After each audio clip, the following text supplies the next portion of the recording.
Stinger first. Should have run to the restroom. 3, 2.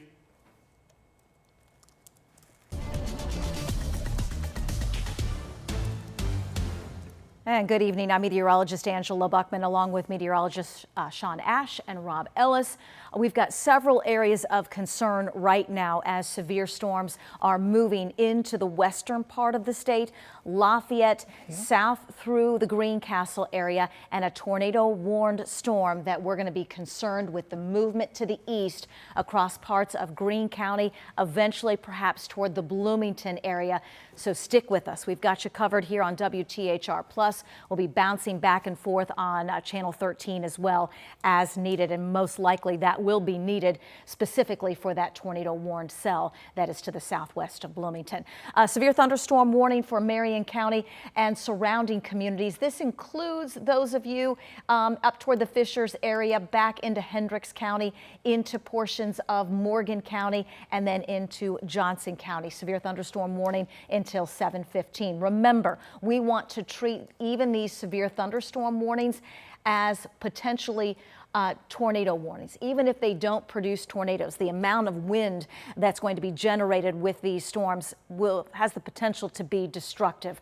Large hail can't be ruled out within a few of these cells as well. Greencastle to Cloverdale, you can see approaching Avon, Plainfield, Mooresville, and Martinsville right now with that potential for some destructive wind. We've got lots of rain, lots of lightning, so heads up. This is the time to move those outside activities inside if you're in Brownsburg, Avon, Plainfield, Mooresville, Martinsville, and then go east into Marion County up towards Zionsville, Fishers, Lawrence, Greenwood, New Whiteland, Franklin. You've got a little bit of time to put this plan into action, your safety plan, and go ahead and get inside, lowest level away from windows and doors. Severe thunderstorm warning for this cluster of storms until 7:15. These new warnings here go until 7:30.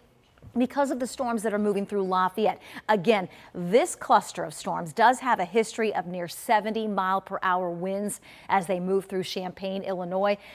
Lafayette to Crawfordsville over toward Frankfort is where we have the severe thunderstorm warnings until 7:30.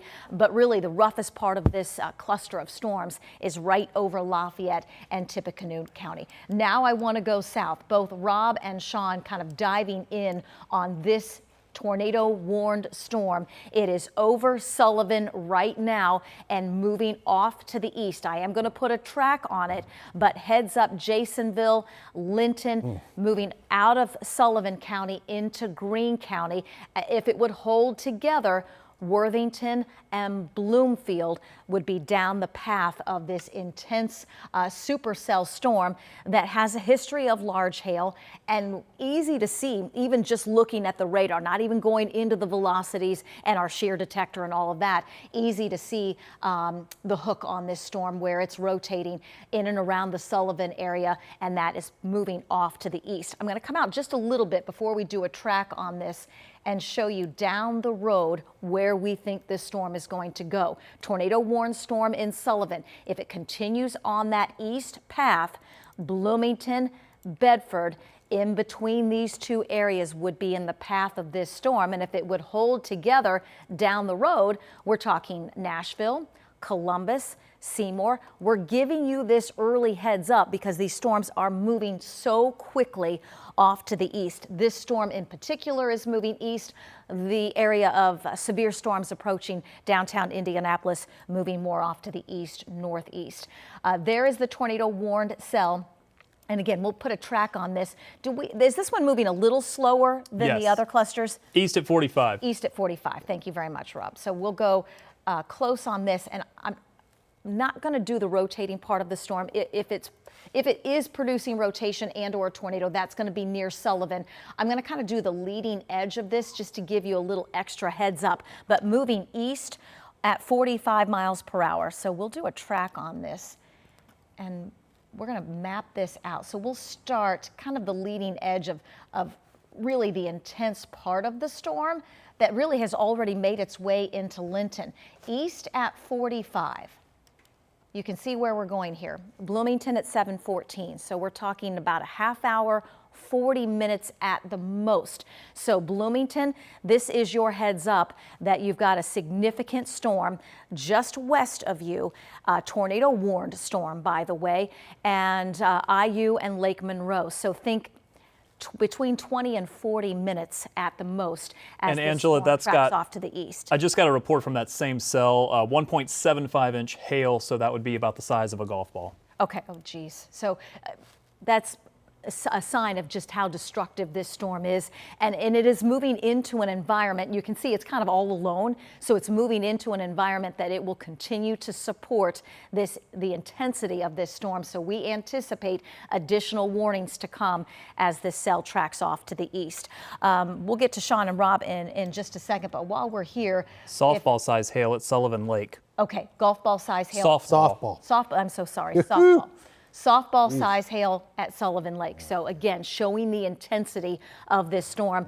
And when we look here at the velocities, easy for us to tell you so that you can clearly see it, the red and green close together. So if this one is rotating or producing a tornado, that rotation is pushing just east of Sullivan. You've got just a few minutes. Linton, western sections of Greene County, Bloomfield, I'd go ahead and get into the safest part of my home. If I'm in Clear Creek, if I'm in Bloomington, if I'm in and around Lake Monroe, and that could have been busy today. We had sunshine and temperatures in the 80s, but thinking now we've got to quickly turn our attention to the threat of severe weather. I'm going to be thinking about going ahead and getting into my safe place. If you happen to have friends or whatever that were out on the lake today and you can get in touch with them, now's the time for them to start to move in. So we're National Weather Service looks like they've gone destructive severe thunderstorm warning on this one for now. So they may be waiting to see if we get any reports out of Sullivan. Obviously, the destruction with this one is coming with the softball size hail and the potential for damaging wind gusts in excess of 60, 70 miles per hour. Destructive severe thunderstorm warning until 7:15, and that's going to include Greene County. Bloomington, Ellettsville, Clear Creek, Lake Monroe, you're all going to be next. Now's the time to put that safety plan into action. Sean? Yeah, the reason for the destructive tag on that is for 4-inch diameter sized hail. So as Rob was talking about, they had no choice. Once you start getting reports of softballs, I mean, a baseball sized stone is going to travel toward the ground at 100 miles per hour. You get into softballs, that velocity increases, and the amount of damage it can do to siding and windows is indeed destructive here. So on this current path, if it holds together, and we here in the Weather Center, we think this will be the dominant long track supercell. Monroe, Lake Monroe, Bloomington, can't tell you exactly what part of the storm you'll be in, but we're thinking about a 7:20 arrival time there on that 45 mile per hour. So that is hands down the most destructive storm that we're going to show you here. But we also have a big one coming in. It's just a different type of dangerous storm that's moving into the metro as we speak. And we're going to have pockets of 60 plus mile per hour wind with this as it moves in. It's already over Plainfield right now. I'm going to switch over to our shear rate, which if you followed us here on the stream over the course of these events that we've had, this is a very helpful tool to detect the strongest pockets of wind. We will dive in here. And when we saw this last time, Angela and Rob, these shades of red, it's almost a given. We're going to have some type of damage with this as it's moving along I-70, coming into downtown Indianapolis here over the course of the next 60 minutes here. So moving along 70, there's Monrovia, getting a little bit closer. Now keep in mind, this thing is moving at about 70 miles per hour. I'm showing you a radar snapshot that is likely well behind this right now because of that forward speed. Yes, we said 70 miles per hour. So Plainfield, Canby, and eventually this is going to move right across the entire metro area. That's why they've got the severe thunderstorm warning. As of right now, it doesn't have a destructive tag. Could it change? It could. Even if we don't get a destructive tag on it, we feel pretty confident that we're going to have wind damage with this. Here, let me.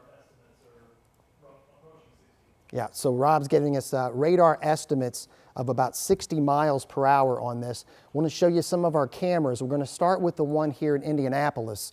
This is going to be looking south down Meridian, and in a matter of probably 20 minutes, that particular view is going to change a little bit. Let me show you NDOT 1 at this time. All right, so that's I-70 and Lake Valley Road. And then our last stop on, this is going to be at Cloverdale.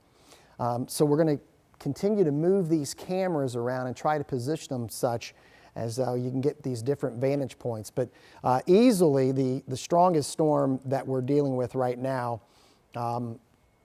is that we don't see this type of structure very often around here on this supercell. And we want to try to do our best to keep everyone as safe as we can with that one, in addition to what's coming through the metro area. If you're in the metro area, once you got that warning, you should have been indoors. You got to get everything indoors. But this particular storm that's over hitting Jasonville right now, that's a classic supercell type of structure that we just don't see very often around here. No, and it's all alone, moving into an environment that will continue to support that destructive nature within this storm. So it's one of several that we're monitoring at this point.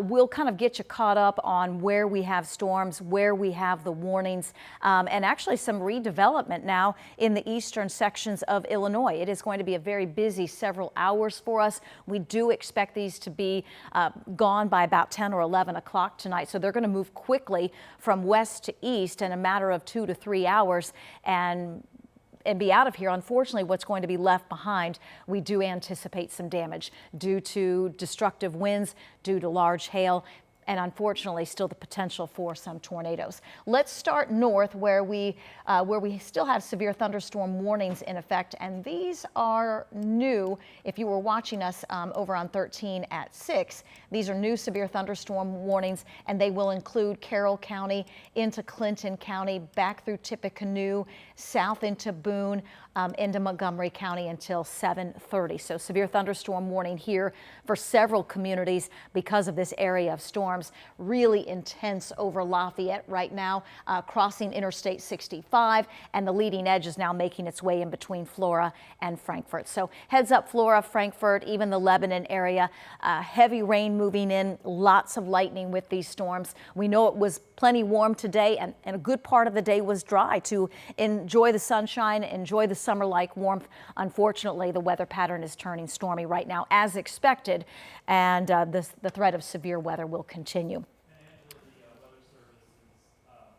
Weather Service is saying the wind speeds coming into Indy are expected to be 70 miles per hour. They actually increased the wind speed of the warning to 70. Okay, so let's go there. Before we get there, let's check the shear detector here. So obviously where we had the higher returns on radar, that's also where we're picking up those wind spikes just southeast of Lafayette. Another one in between Delphi and Flora, indicating that damaging wind potential. Let's go south. As Rob pointed out, we did just get some information from the National Weather Service increasing that wind threat for the severe thunderstorms, and these, Sean had pointed this out, some of the bigger spikes now into Hendricks County, Avon, Plainfield, Mooresville. So we go from Hendricks County into Morgan County, and all of this moving off to the east, northeast. So we had Fast Friday. The good news, folks knew these storms were moving in. So we had Emily Longnecker out there earlier today, and she noticed quite a few people as things started to wrap up out at IMS. We're heading home, trying to get ahead of these severe storms moving in. But we're talking arrival time between 7:10 and 7:20, and increased damaging wind threat. So now's the time. You've got just a few minutes to get into the safest part of your home. Make sure that the kids' toys, the bikes and everything inside.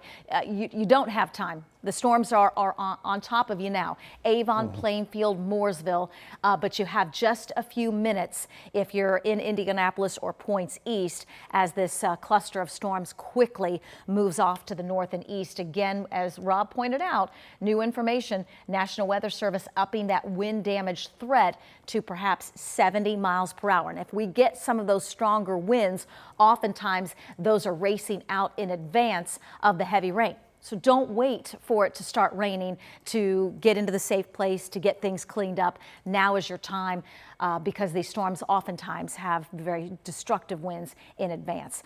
Avon, Plainfield, up toward Brownsburg, back through Danville into Coatesville, Mooresville, Brooklyn, Adams. I'm going to back this up just a bit, and then we'll do a track on this as it moves off to the northeast at as much as 70 miles per hour. I'm going to have to come out a little bit and slide this back to the west to do a track on this just because it is moving so quickly. So we'll do this area of storms approaching Indianapolis now as it moves east-northeast near 70 miles per hour. That puts it over the IMS in the next 5 to 10 minutes. And here are some other times of arrival that you can see moving really quickly across parts of Marion County, eventually into portions of Hancock and Henry counties. So we're going to see this move very quickly off to the east-northeast with that potential of 70+ mile per hour winds. So that's a quick track on this one. We will go south and monitor the storm, the destructive severe thunderstorm warning, and that is for this cell here. This one has a history of very large hail. Softball size hail. So those are some of the reports coming into the National Weather Service. It's between Jasonville and Linton now. Bloomfield, you have just a couple of minutes, if that. We hope you've started with us here on WTHR Plus and you knew this was coming in. Bloomington, Ellettsville, Clear Creek, now is the time to move the outside activities inside. Go ahead and get into the safest part of your home. We expect this storm to move quickly off to the east and impact Ellettsville, Bloomington, Clear Creek, and Lake Monroe. Lake Monroe, we've got a little bit of rain overhead, but that destructive storm isn't too far away with the potential of 70+ mile per hour winds with that potential of destructive large hail as well. And the couplet with that, Angela, is really, really impressive with that supercell. It looks like it's about the strongest I've seen it so far. Okay, so let's check that. We'll be checking velocities. And when Rob mentioned couplets, so we're looking at this little area of red and green close together, and when it starts to tighten up, increasing that potential for rotation, increasing that potential that this storm will produce a tornado. And that is right over the Linton area. And in fact, I will dive in just a little closer on this couplet of really intense winds, whether it's rotating or not, it would be doing some damage at this point. And you can see it here between Jasonville and Linton, so just to the east of Cass. So in the path would be Worthington, Switz City, Bloomfield. So think 231 as you come south into Bloomfield, and then perhaps Lyons might be just a little far enough south. But this is an enormous area of concern. Now, Greene County with the destructive thunderstorm warning. And based on what we're seeing on radar, National Weather Service just might be waiting to see. We've got the destructive severe thunderstorm warning on this. Might be waiting to see if we've got some spotters in the area. They are of great help. Helping the National Weather Service pass along information to us that we can pass along to you. They're out in the field, they're trained, they know what to look for. They may be waiting to see if they get any information on this storm that is over Jasonville. Very intense storm right now, and we've given you the heads up. Let's map out just how far that couplet is. And Angela, they're fighting that on two fronts. They've got the cell that you're tracking there, and they're also the Plainfield storm is really whipping up, and it's moving into Indy now too. So it's two fronts that are extreme winds at the moment and hail. Perfect. Thank you very much. And the Linton storm about 30 miles from Bloomington, so that's less than an hour, and you have a little bit of time to get into the safest part of your home.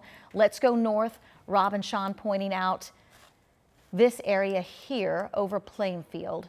And we'll put our shear detector on. That way you can see the little wind spikes that we've picked up near Plainfield and Mooresville, approaching downtown Indianapolis right now. Let's put the radar on. I'm sorry? Oh, perfect. Thank you very much. So this is Plainfield on our camera. So this is along US 40. You can see the rain really coming down. This is a great camera view. I just wish I could see maybe a flag or something that might give us some indication on how strong the winds are at this point. But just be aware, we've got this moving into Marion County right now. This is how the radar looks. Just showed you Plainfield and US 40 from our camera there. And this is now all approaching the west side of Indianapolis. So we hope, and honestly, IMS is great at being prepared and knowing what they're dealing with in terms of severe storms. We just hope everyone got out of IMS, into their cars, and headed home safely, because this is an intense storm. Oh, there we go. So this gives us a better view of just how intense the winds are. You can see the traffic lights really shaking, and you know, if that happens, we're talking about some big wind. And look how low the visibility is here, and how quickly the rain is, you know, piling up on the roads, and you can see almost the wind-driven rain. And look, that truck that just went through, the rain is really coming down heavy enough that it is leading to lots of standing water already. And an update from the Weather Service. I hate to jump around back and forth from Indy to the tornado warned cell to the south, but they're likely going to continue extending the tornado warning. They just received a report of a tornado there. This is the one that's moving into Greene County, so they'll likely continue that warning. Okay, that is good information, and we will try to get additional information on that one as well. But boy, we've got a couple of three really strong areas of storm activity. One coming out of Lafayette, the one impacting downtown Indianapolis right now, back through Plainfield, and that warned storm, tornado warned storm, that tornado warning goes all the way to the county line. So let's... They're going to extend it to include Owen and Greene now. Okay, for a tornado warning? Correct. Okay, so we're going to need to probably get the folks on Channel 13 updated. Also a 67-mile-per-hour wind at the airport. There you go. Okay, so near 70-mile-per-hour wind at the airport in Indianapolis. We've got that cluster. We've got new warnings coming in for this storm. So let me know, Kyle, if I need to stop down for a second while we get prepared to do Channel 13. Okay, so we won't leave you yet. We're going to get ready to get on Channel 13 because this storm is confirmed tornado warned storm now. And I had a feeling, and we talked about that just a couple of minutes ago, National Weather Service was waiting to see from spotters what they were dealing with in terms of this storm, based on what we saw on radar, that significant couplet, that significant area of rotation, and now confirmed tornado warning moving across parts of Greene County. And I'm sorry, Kyle, are you ready? Hub is ready when we are. Okay, so we will, do I need to stop down? Okay, we're going to stop down. Don't go anywhere if you're watching us on streaming. We'll leave the radar up most likely, or you can see it. Just pause, and we're going to get the folks on Channel 13 updated.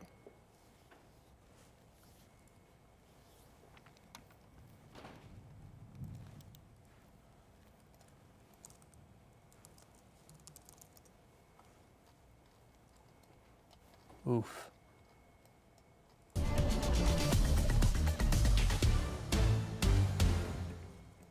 And good evening. I'm meteorologist Angela Buckman, along with meteorologist Sean Ash and Rob Ellis. We now have a confirmed tornado warning moving through Greene County and a couple of our other counties to the south and west, and an intense storm, near 70-mile-per-hour winds. at the airport in Indianapolis. That storm is moving across Marion County, impacting a lot of people right now. This storm has a history of damaging winds, and it will move very quickly off to the east and northeast. We've got rumbles of thunder downtown. Again, near a 70-mile-per-hour wind gust with this storm. Bargersville, Greenwood, Southport, Beech Grove, Indianapolis, up toward Meridian Hills and Broad Ripple, safest part of your home. That's the lowest level away from windows and doors. You've got a few extra minutes if you're on the east side of Marion County. Think Lawrence, south to Acton and Greenfield. This storm will race quickly off to the east. And that Angela, covers the storm, yes. A couple of updates, 75-mile-per-hour wind at the airport, and there's a debris signature close, just north of Linton with the tornado warned cell. We will go there now. So this is the confirmed tornado warned storm that is near Linton. And we'll get over to Sean for that debris signature and a little more analysis in just a second. But confirmed tornado warned storm, Worthington, Bloomfield. So we're now into portions of Greene County, but this is also going to impact the southern sections of Owen County. So just be aware. Far southern sections of Owen County, if you are south of Spencer, be aware, Spencer included. You may end up on the hail core part of this intense storm. We've had softball size hail reported with this cell, a significant rotation. Spotters on this as well and getting some confirmation of a tornado, which is the reason the National Weather Service has gone confirmed tornado warning for southern Owen into portions of Greene County until 7:30. I'm going to come out just a few minutes. If you were with us on, or just a little bit, if you were with us on our streaming, we warned you as we started our coverage that this storm is alone. It's in an environment to continue to develop and to continue to support perhaps a tornado. And we were warning you ahead of time. Bloomington, Nashville, Columbus, it continues to move east. You do have a little bit of time to get into the safest part of your home and watch this storm closely. Bloomington, Nashville, Columbus, the cell is moving off to the east. Before we get to Sean, we will check the velocities. We've been monitoring a strong signature of rotation. This is near Linton, and this is where Rob mentioned we were picking up a little bit of a debris signature as well. And Sean, are you seeing that? Absolutely. Yeah. Let's go to. I got a quad box up, so you're going to see a lot of information at once. A couple of things to point out, and this is why it's been a confirmed tornado based on radar. It's something we call a debris ball, which right now is northeast of the town of Linton. In that lower right corner, you're seeing what we call the debris detector. That's the radar. Usually we can just say debris ball confirms it, but this is detecting some damage, whether it's trees or it's shingles of something that it's hit. That's what we're seeing now. All right, so it's a confirmed tornado warning. And if you are in the town of Dixon, now there's a lot of rural area here, but if you are in the town of Dixon, you need to be in a lowest level possible, a basement preferable, or a storm shelter until this moves through. This is the tornado portion of this destructive supercell.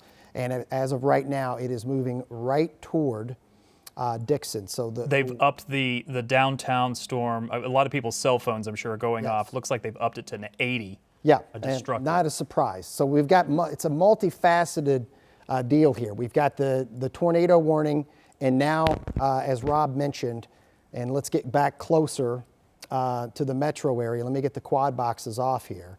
So destructive, and we said this earlier today that we may have to treat some of these severe thunderstorms just like a tornado warning. I don't care what's doing damage to your home, if it's a straight line wind or if it's a tornado. This is going to impact a large portion of our viewing area here over the heart of the metro with the potential of 80-mile-per-hour wind. If that sounds familiar, we had the same type of warning that was issued back on April 2nd. So we've got another one right now. As we inspect some of the strongest wind, and the storm is over the radar site, so we're going to get some contaminated data right now. But we can tell you that we've had 75 to near 80-mile reports already. So this is confirmed. And so they're issuing this destructive severe thunderstorm warning for Marion County. Danville, Avon, Plainfield, the worst is probably just about over but here in downtown and points to the east, getting hit right now with the with destructive wind. And when we say 80-mile-per-hour wind, that is tornado wind. It's a low-end tornado, but that is over a much broader area. And if you guys have any cameras that you want to pipe them up, and we'll get them on the air here. They also upgraded the tornado warning as well to a considerable tornado warning. It's still on the ground, debris signature still on radar. Yeah. So Ange, here we go again. I mean, we're talking about a an event where we've got major metro area, and then a cell that, quite frankly, we haven't seen this kind of structure on radar here probably since I would say since the Sullivan tornado a few years back here. So if you're in the metro area, we tried to give you a heads up that we were going to get smashed with this. You should be in your indoors, away from windows and trees as best as you can here. You got tower camera up. That's looking south, by the way, from our vantage point here. Destructive severe thunderstorm warning. Let's do a couple of things. I'm just going to dive in on the radar. So this is going to show you the shear rate. And it looks like the strongest is over downtown along 65 toward UIndy's campus. Now, mind you, this thing is moving at about 65 to 70 miles per hour. So it's not a shocker that some of that's getting thrown to the ground. Beech Grove in the next 5 minutes. Raymond Street, Irvington, Eastsiders, you're in this as well. And this goes all the way down 65 into Johnson County here, Angela. So destructive thunderstorm warning. This is the severe wind. We gave you the 7 to 8:30 window as much as we could. You all right? And there is the UIndy campus right now getting hit by this thunderstorm that's producing this type of damage. Yeah, and it's easy to see just from that camera vantage point the wind-driven rain. It's reducing visibility. It's a Friday night. We know there are lots of people out and about, maybe that had been out to the Indianapolis Motor Speedway or that had dinner plans or other things. If you could give yourself a little bit of time, let these storms pass you by. They are destructive. They are severe. 80-mile-per-hour winds reported with the storm that is now over Marion County. We'll dive into that and the considerable confirmed tornado warning across parts of Greene County. We've given you the heads up. It's an early heads up. Bloomington, Nashville, Columbus, these storms are moving east. The tornado warned storm is moving off to the east at about 45 miles per hour, and we will do a track on that. Let's dive into Marion County as we await some additional information from the National Weather Service. But at 80-mile-per-hour wind, a destructive severe thunderstorm warning. It is impacting Marion County right now. Indianapolis, Beech Grove, Eastside, Greenwood, into Bargersville. So we go from Marion County into Morgan County. This is quickly moving into Johnson County. So Bargersville, Johnson County, into Needham, into Franklin and Greenwood. And then east of there will come Shelbyville, Greenfield, Fortville. You've got a few minutes. Now's the time to be thinking about if the kids are out playing and it's time to gather everybody, get them inside, put that safety plan into action. Lowest level of your home, away from windows and doors. Sean said this, 80-mile-per-hour wind gust. That is a low-end tornado. We have to treat every warning tonight as if these storms could produce damaging wind like a tornado, even if we don't get tornadoes. Let's go to the south. New severe thunderstorm warning, and that's going to be for southwestern Morgan County into Spencer, into Ellettsville, so Monroe and Owen counties. Severe thunderstorm warning, that is new until 7:45. That's kind of on the northern extent of this supercell storm that has a confirmed tornado warning on it. If this one, and we do think it is, still producing tornado, this is where we think it is crossing now, making its way out of Worthington into Calvertville, into Tulip, a fairly rural part of Greene County. So I'm going to come out just a bit to give you an idea of the fact that this is north of Bloomfield. Here's the town of Freedom, so just north of Bloomfield. hail core here, rotation just to the south. That's going to be near and just east of the Worthington area. Moving east at 45. So let's track this, because Bloomington, you at this point are in the path of this confirmed tornado warning cell. We will track the leading edge. This just gives you a little extra time. Off to the east at 45 miles per hour.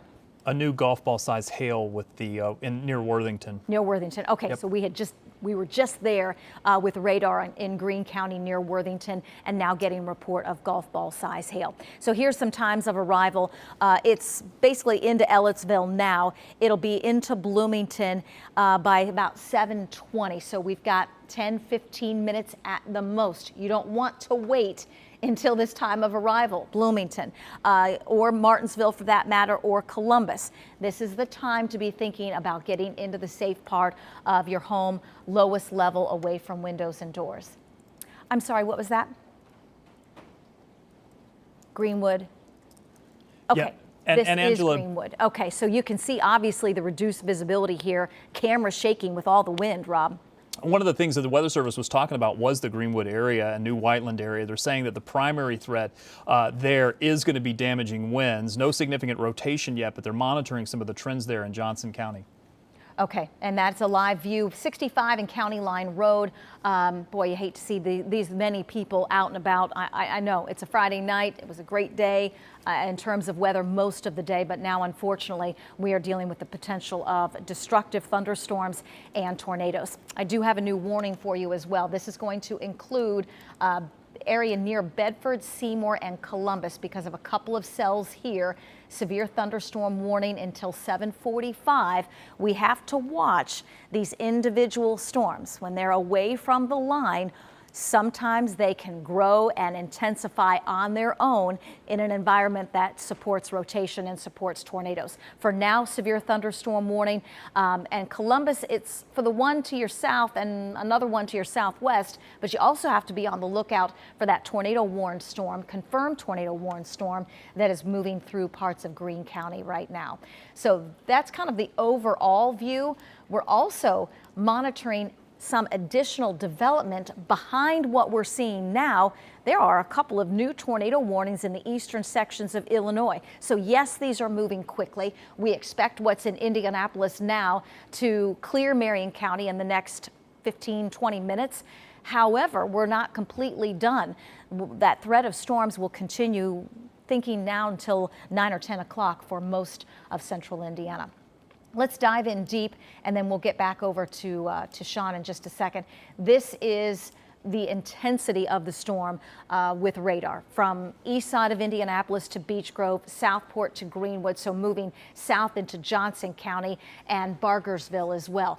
80-mile-per-hour winds associated with this. We will check our shear detector while we're here just to, it makes it kind of easy to pinpoint where we have that damaging wind threat, and really supports what we're seeing on radar and what we're hearing from the National Weather Service. But these wind spikes showing up Beech Grove to just west of New Pal, right over Greenwood, Bargersville as well. So if you think about these tracking east-northeast, heads up Greenfield, New Pal, Sugar Creek, Needham, Franklin, and really the rest of Johnson County and the east side of Marion County, and then as we move into portions of Hancock County.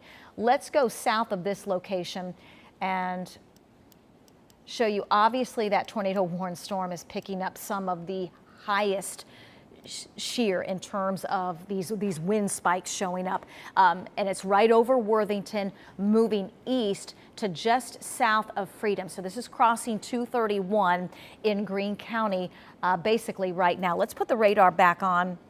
We'll check velocities, and still a decent area of rotation here that is pushing east of Worthington, and this is going to continue to move east out of Greene County, eventually into Monroe County.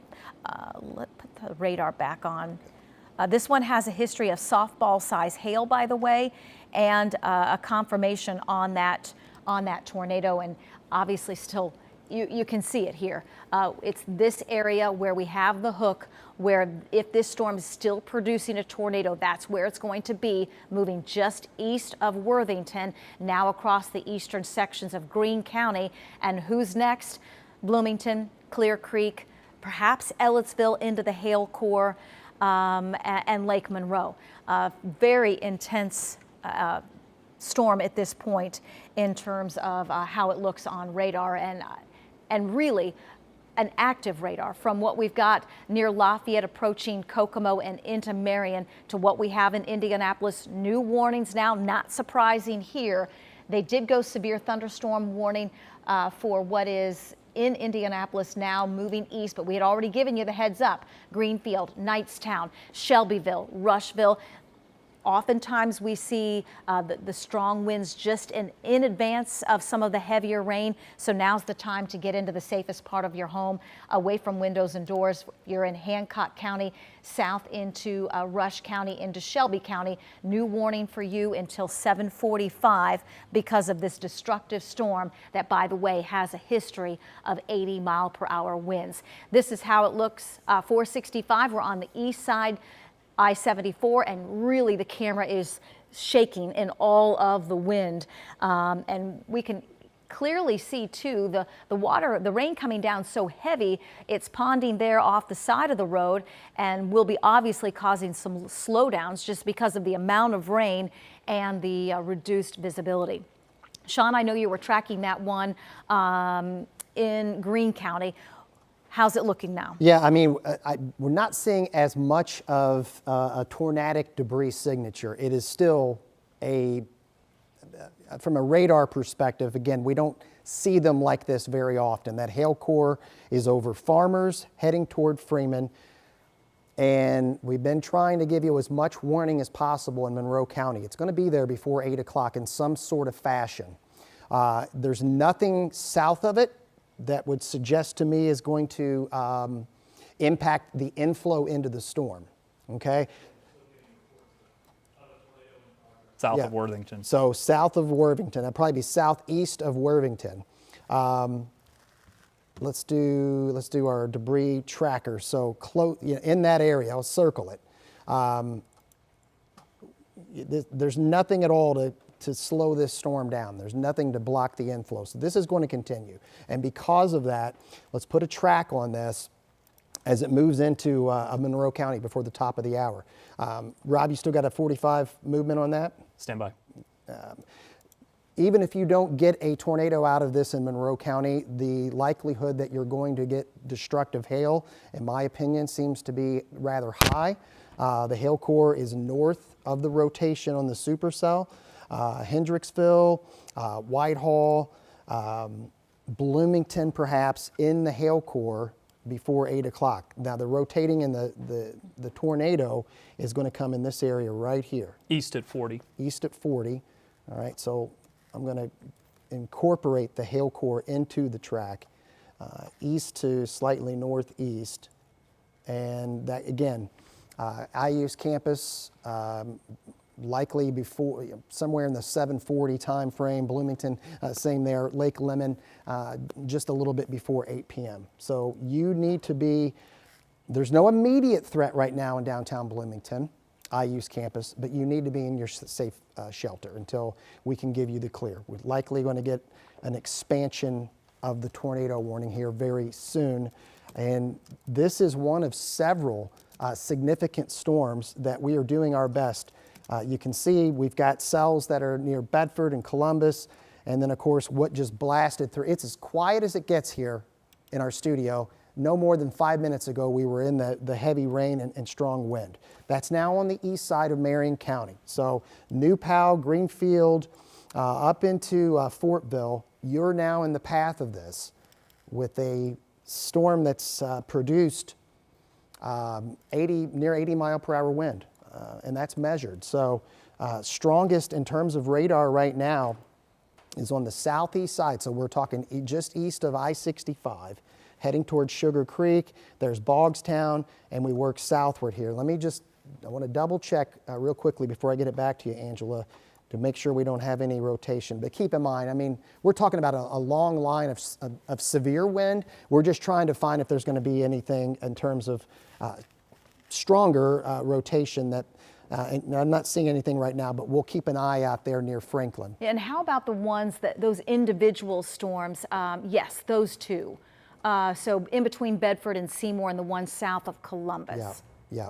You know, it just makes you nervous when you no, see, without a doubt. In fact, just west of Medora there. Yep, just west of Medora. And it would, look, the southern cells are the ones that we're going to have to, you know, we were worried about this one that's produced the confirmed tornado warning. And now we just got a new destructive severe thunderstorm warning that includes Lake Monroe, that includes Bloomington, and includes Ellettsville. And this is going to be until 8 o'clock. Okay, let me give you the details on that, and it's not a surprise to see that, unfortunately. We expected to see this. And don't you remember back on April 2nd, they would issue the destructive severe thunderstorm warning ahead and then switch it to a confirmed tornado if, in fact, it was still producing. Yeah, well, you know, you're getting baseball-sized hail. You take the tornado out of it. We still have the tornado in progress, perhaps, but destructive hail and 70-mile-per-hour gust. And we're talking baseball. So baseballs they're going to knock off siding. They're going to break windows. So, and they've already had up to softball with this as well. So this is unfortunately turning into what we thought it might be, which is a big weather day. Unfortunately, here still have very tight rotation. On that storm that's near now the rotating part of it, the tightest rotation over Newark and heading toward Hendricksville. Let me just check our debris. That gets a little muddled up there, but two potential areas of damaging, whether it's from a tornado or what we call the rear flank downdraft. We got 2 pockets there in Greene County. Okay. So even if you don't get the wind from this, and you likely will, Bloomington and Lake Lemon and Lake Monroe, there's going to be some destructive hail that's going to continue with this. You said it, an active evening for central Indiana. And I also, as several people have asked about, hey, is this storm that's over Marion County it? Well, as we look back to the west, here, I would have to say no. And now, how much energy has this storm taken away from what's over Rockville and what's heading toward Terre Haute? That we'll have to wait and see. But we have multiple significant storms in the area here, and you need to be in your safe spots in Bloomington and eastern Greene County right now, please. And we will do a reset. We're going to start south where that new warning came in, just as Sean was talking about the tornado warned storm. So that's where we're going to start, and then we'll work our way east and then up along this line and also back west for new tornado warnings just across the state line in the eastern sections of Illinois. So let's start south. That tornado warned storm, confirmed tornado. And as Rob Ellis has been saying, tornado in progress, according to the National Weather Service. So it's going to be in this kind of hook area. Again, fairly rural part of eastern Greene County, and it's just northeast of Bloomfield. Hail core potential here near Freedom, approaching Spencer. That's going to impact Ellettsville and perhaps Bloomington. But on this path, we're concerned with if this storm continues to produce a tornado in progress, and it moves east at 40, it is going to be into Bloomington with the rotation part of that storm in the next, what time are we at? 7:17. We had this before 8 o'clock, so thinking in that 7:30 to 7:40 time frame. You still have a few minutes, Bloomington, to get into the safest part of your home. It is a confirmed tornado warned storm pushing just northeast of Bloomfield, getting ready to cross the county line. It already has in terms of the hail, large hail potential from Ellettsville through just south of Spencer into Freedom, so southern sections of Owen County, and then as we travel into Monroe County. Leading edge of some of the heavier rain is into Bloomington now. Want to keep you posted. Lake Lemon down the road, it would be Nashville and Columbus. Tornado warned storm. They went destructive severe thunderstorm warning on this before now, but we've seen this happen where if this tornado cell is still producing, this will, and it just, there went tornado warning on it for Bloomington. So Bloomington, we've been warning you now since we got on the air streaming at 6:30 that this was a storm that was going to impact you eventually. You are now under a tornado warning, southern half of Monroe County. That's going to include Bloomington, the IU campus, and Lake Monroe, Clear Creek as well. This is where we think the rotation will go with this storm. The hail core is going to be just north of that. So that's going to clip the north side of Bloomington and the Ellettsville area and then Lake Lemon. We heard from Rob that this one has a history of softball size hail. Any additional reports, Rob, coming in from this storm before we move on? No, not at the moment. I do have some pictures of hail as well as some tornado video that I'm efforting getting on the air. Stay tuned for that. I'm working on it. We will get back to you when you are ready. Let's go as promised east of this location. This one that was developing near Brownstown did have a little bit of rotation with it. Very intense storm over Brownstown right now. We've got one just to the southeast of Columbus. There are severe thunderstorm warnings for these storms. Let's check the shear rate on this one. So we're looking for those wind spikes, and a few of those with that storm just east of Interstate 65, north of Seymour and south of Columbus, and then around the Brownstown area as well. Before we leave this view, we will check the velocities. Kind of broad rotation at this point, just southwest of Brownstown. But these storms are in an environment that will continue to support thunderstorms that produce destructive wind, large hail, and tornadoes. So that covers those two storms. Let's go north. And it got eerily quiet, as Sean pointed out. We were in the heavy rain and wind in downtown. That has now pushed east and really starting to make its way out of Marion County. Heads up Knightstown, Newcastle, Rushville, Shelbyville. Boy, we still have the intensity over Whiteland, New Whiteland, and Franklin right now. Potential here. This has a history of 80-mile-per-hour winds, and it continues to move off to the east-northeast. Shelbyville, some of the worst part of this storm is coming in now. We want you to treat this like a tornado warning. Safest place is going to be the lowest level away from windows and doors, as you can really see the intensity just from how it looks on radar at this point. But that covers that storm as well. That one has a history of 80-mile-per-hour winds. These cells that are now over Kokomo, Marion, Tipton, these had a history of 70-mile-per-hour winds across portions of eastern Illinois near the Champaign area, and still holding their own and continue to at least bring that threat for some damaging wind gusts, some hail, and obviously heavy rain and lightning. Definitely interrupting the Friday night plans. These will move into Marion and Hartford City and then quickly exit, but we have to look at what's developing and redeveloping in this area south and west. This has been the real area of concern today, and we have additional tornado warnings just across the state line from Terre Haute. If you were with us during the early evening newscast, we were tracking a cell near Robinson. That one has held together. It is now the storm that is prompting the tornado warning in Bloomington. So we're going to watch how these develop. There are new severe thunderstorm warnings for that storm just to the north of Terre Haute, and that is going to be near the Clinton area. And it's definitely still showing some that threat of damaging wind at this point, just based on velocities. While we're on this, let's go south and east, and obviously really spiking with those storms coming out of Indianapolis, southeast side. We mentioned you with the intensity of the radar coming out of New Whiteland, giving you the heads up, Shelbyville, that it's moving in now, and really the concentration is with that tornado warned storm. And we'll go in really close. So there's IU, there's Bloomington, there's Clear Creek and Lake Monroe. Right now coming out of Greene County into western Monroe, and it's moving quickly.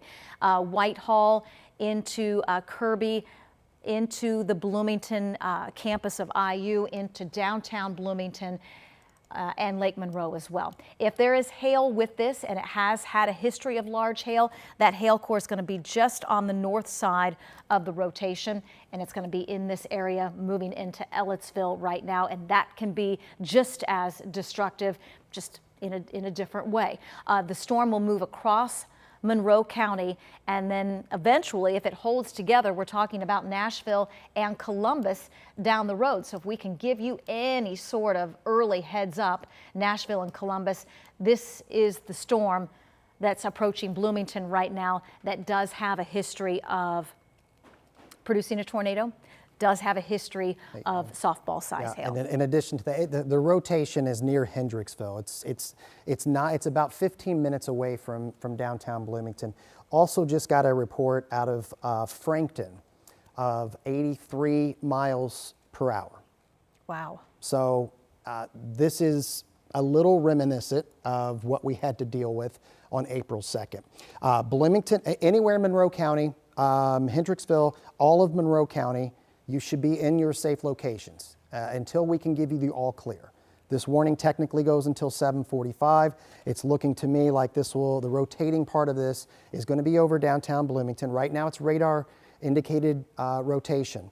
That could change very quickly. All right, with that, I want to just get back up here because when I say reminiscent of April 2nd, we are trying to deal with so many significant thunderstorms all at the same time and do our best to give everyone a heads up. So yes, Frankton, I measured 83 mile per hour gust. And so downtown, obviously, for now, we are done. Okay, Lawrence, you're done. Meridian Hills, and the worst is likely over for now in Fishers here. Ahead of this, Wilkinson, Knightstown, it's over Greenfield as we speak. Pendleton, over you right now. And these severe thunderstorm warnings, by the way, this includes Muncie. So a history of 80 plus mile per hour gust. So that will do damage. So we're going to have a bunch of damage reports from this particular thunderstorm. And then obviously the strongest one we have, and of course we have storms back to the west here. So we got folks watching us in Columbus as well. Again, multitude of storms. In terms of rotation, when I look for that, some around Medora and Brownstown. What is over Columbus and Westport right now, we're not detecting rotation. However, we have that thunderstorm warning that continues, and obviously, and now it looks like we're getting, we don't see this often. No. This is what I didn't want to see. Unfortunately, that is a tornado debris signature verification shear marker that's over the town in between Newark and Hendricksville there. Talk to me, Rob. At some point, viewer photo 123 frames folder, you can use it on the air. Okay. All right. Thank you, sir. So yes, now we're probably going to switch gears. Yeah, there you go. So now that's really strong rotation there. Wow. Let me pop that back up. Let me circle it. So this is the area, and then let me get some frame of reference for folks in. There's a lot now. There's a lot of forest area in this part as well, but that rotation is approaching Airport Road, which leads into the Monroe County Airport. Based on this path, it's heading there first. If you are familiar with the Monroe County Airport, and there's Kirby, which is just south of the airport. The Monroe County Fairgrounds, that rotation that I've circled, that red and blue next to each other, that is moving in your direction if you're around there. Hey, Sean. Yes. I want to get a message out. I missed it on my phone, but 10 minutes ago, this was from, I believe, Felicia. One of the windows blew out of the One America building on the first floor. Okay. And if that sounds familiar, the Regions Bank building was damaged in a similar fashion here. So, and when that happened, I want to say 07. That's because the wind got funneled in between the buildings downtown, and we had the Regions Bank building. So One America, Rob's getting some information. that possibly some window damage here. So of immediate concern right now, Angela, is this particular cell, this particular rotating storm, tornado warned storm. There's the airport. So again, if you're familiar with this particular, everywhere in Monroe County, please be in your safe locations until we can give you the all clear. North, so Ellettsville, that's large hail that you're in. Those purple shades, and now we're getting an update. So here you go. This particular zone is your tornado right there. So right over Kirby, basically, and what is that, State Road? Is that 45? It's 45 that leads into Bloomington. So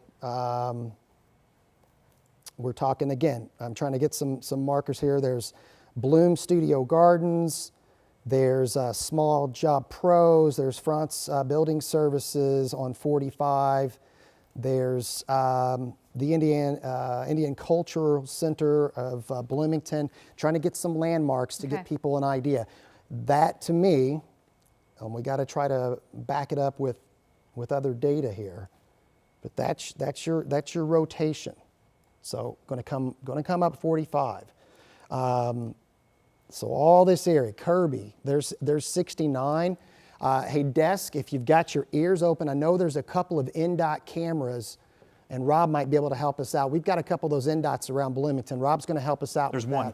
That. We've got one. So There's we're one. Gonna, it's actually up over here. and, Right behind you, yeah.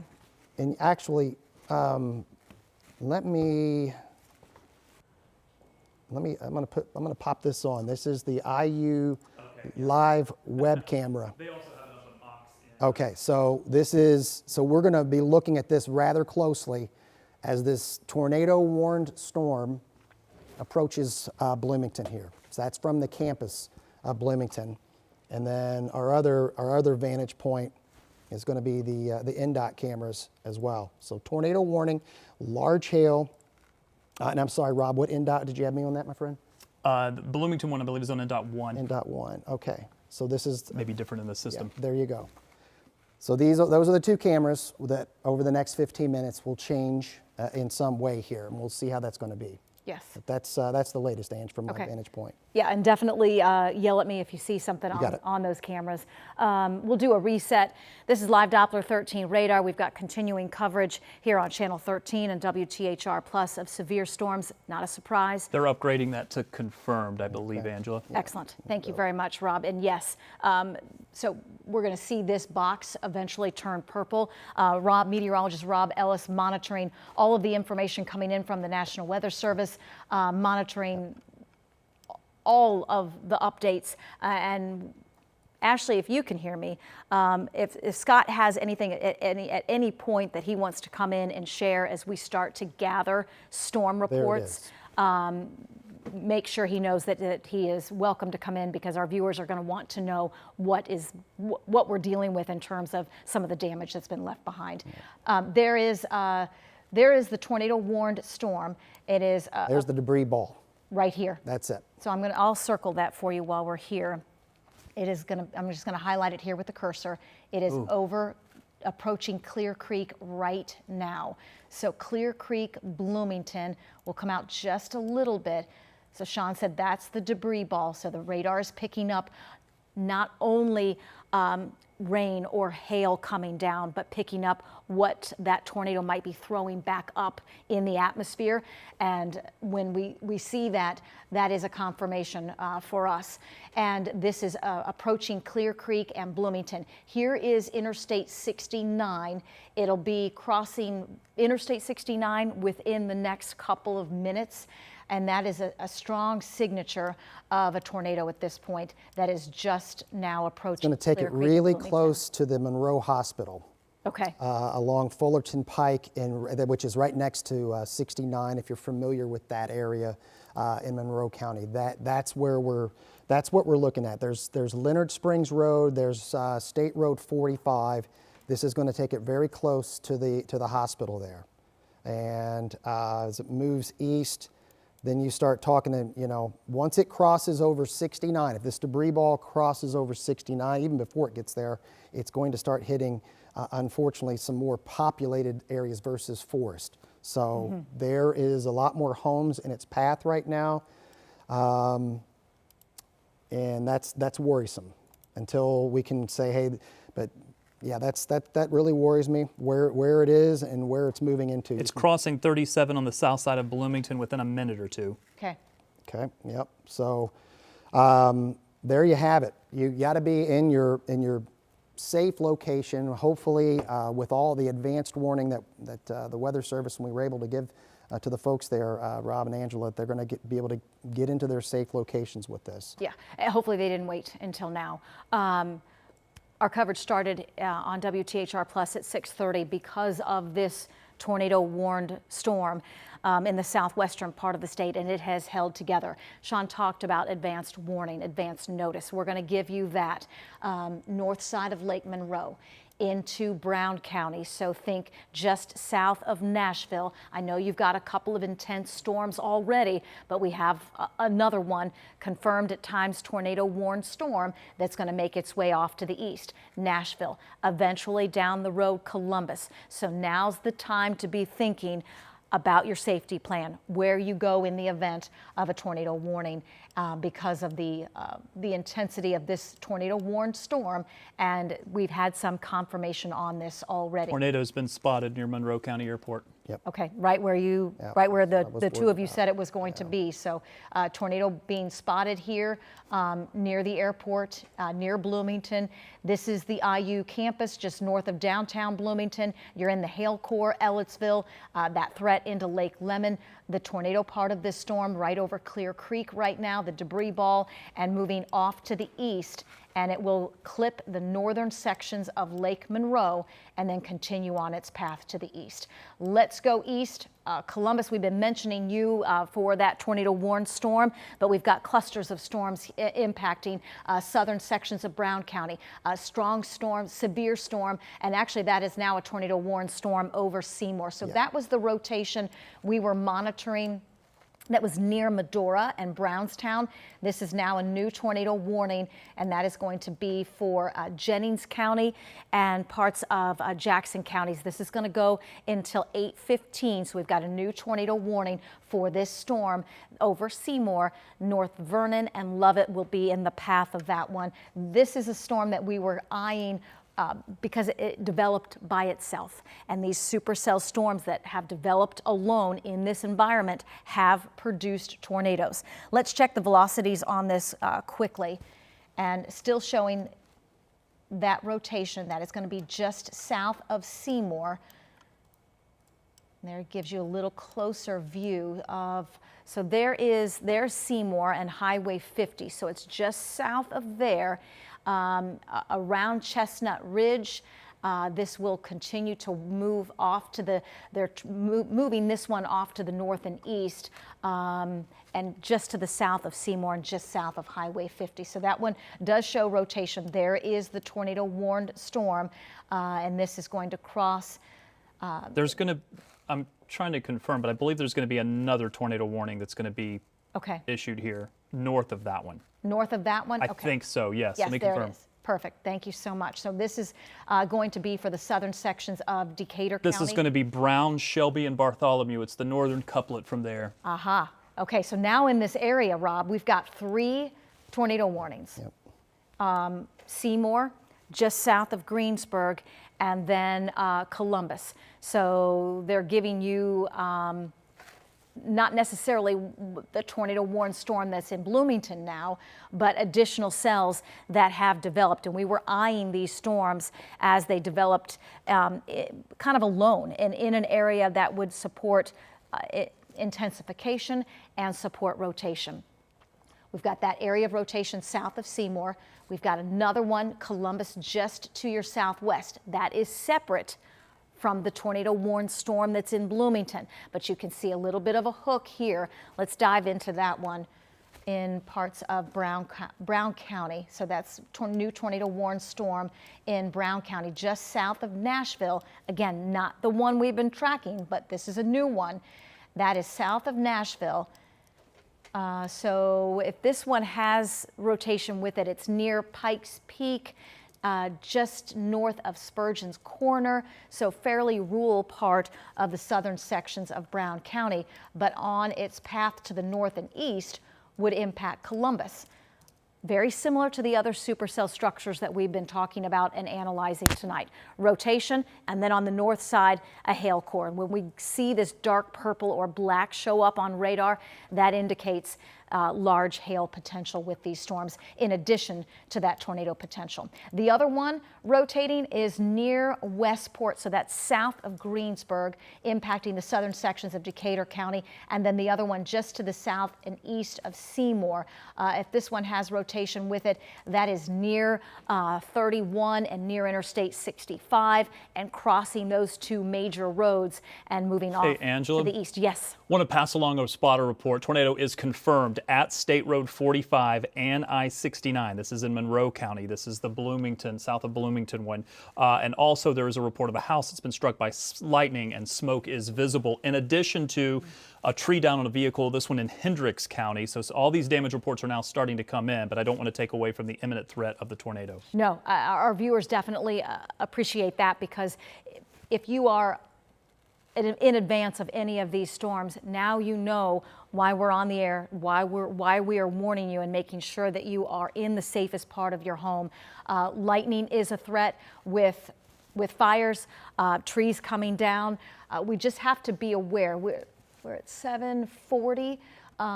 So we still have daylight. What gets concerning is when we lose daylight and we are still dealing with intense storms that may bring power lines down or bring trees down. So if you can get what you need to get done around the storms and before the sun goes down, really that is going to be safe. And to be honest, with the way radar looks, I mean, unless you are north and west, you are dealing with the threat of severe weather, tornadoes, damaging wind, 80-mile-per-hour winds, hail that could be the size of golf balls to softballs, and every storm that you see on radar right now has a warning with it.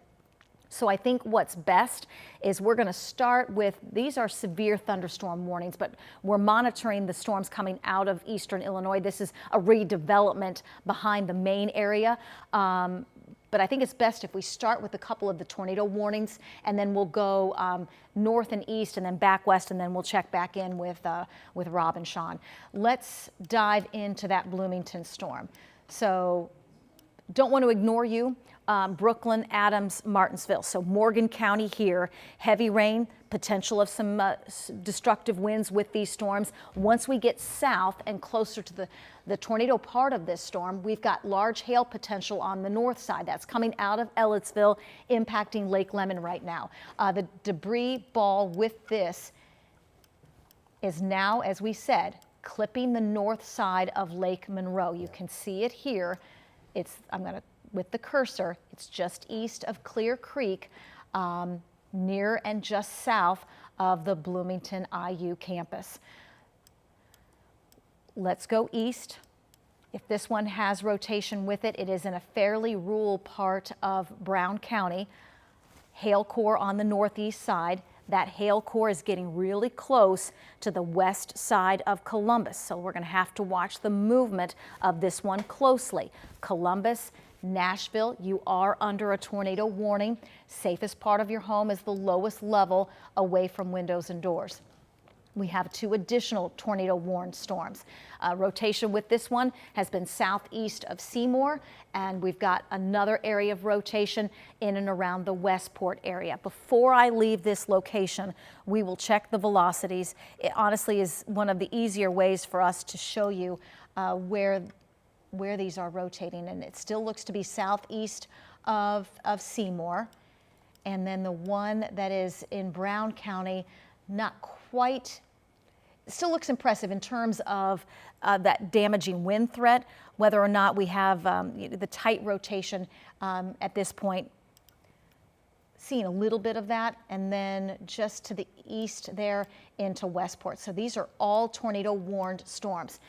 Lowest level, away from windows and doors. Columbus, you're not under the tornado warning yet, Hope, but that storm is moving northeast.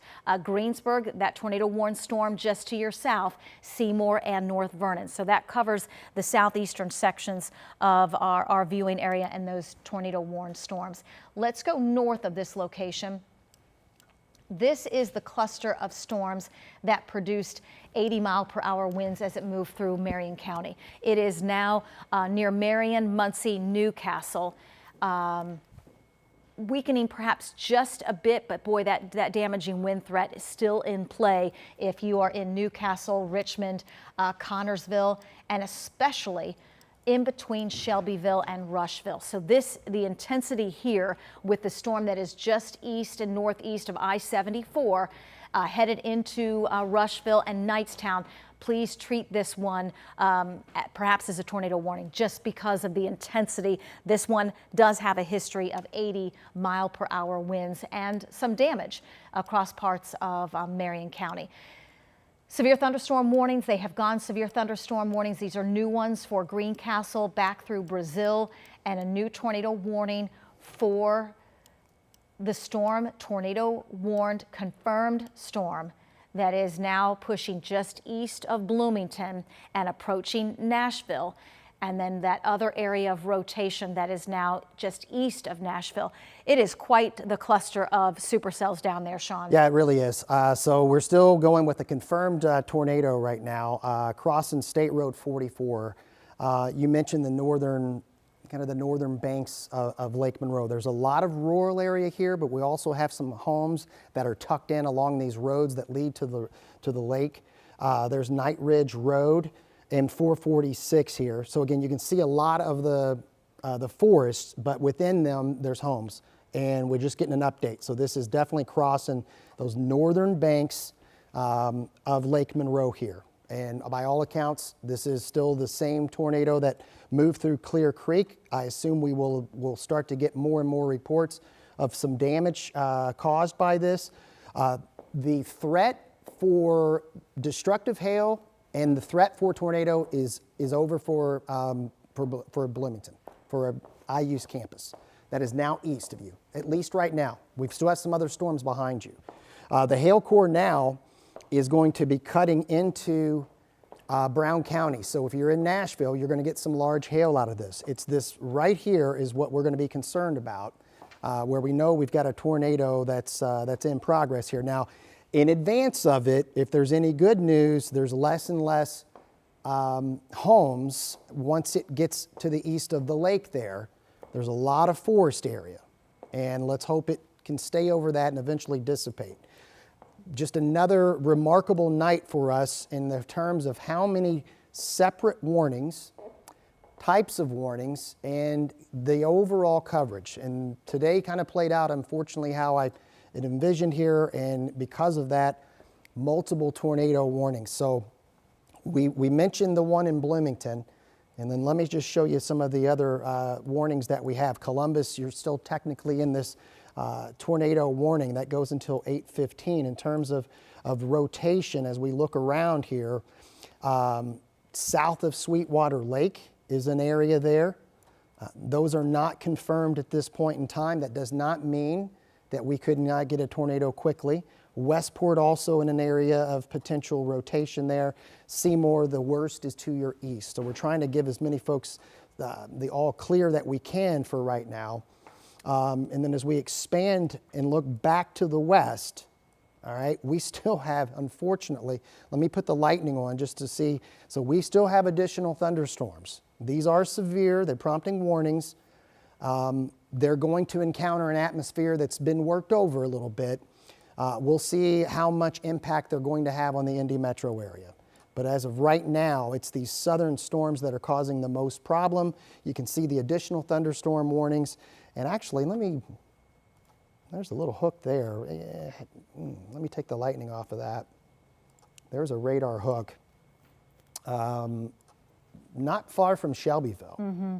That would be an area to monitor there. Race Crossing, Blue Ridge, Brentwoods. This area here, just near and just northeast of Shelbyville.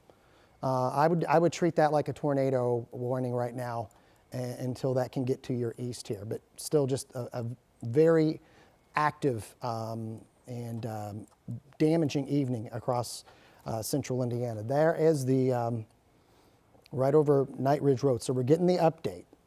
Moving, as we talked about, moving east. So getting into much more in terms of forest area. There's State Road 46. Let me try to get some landmarks for folks that live around here. But it's going to be on that northern portion of the lake and just about to move out. So the Paintown State Recreation Area is in its path there. If you're familiar with the Scenic View Restaurant there on 446, moving east. So this will eventually take it into Brown County. This cell has not stopped. This has been the strongest, most productive in terms of producing tornadoes so far. And then we're going to see what kind of shape and evolution it takes as it moves farther. And there's looks like we got a lot of areas under tornado warnings. A lot of areas.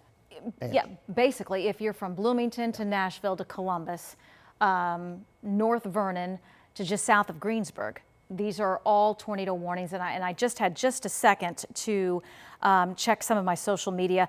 $50 hail reported in Ellettsville. So Chris, thank you very much. Tree down in Fishers. That came from Corey, so thank you as well.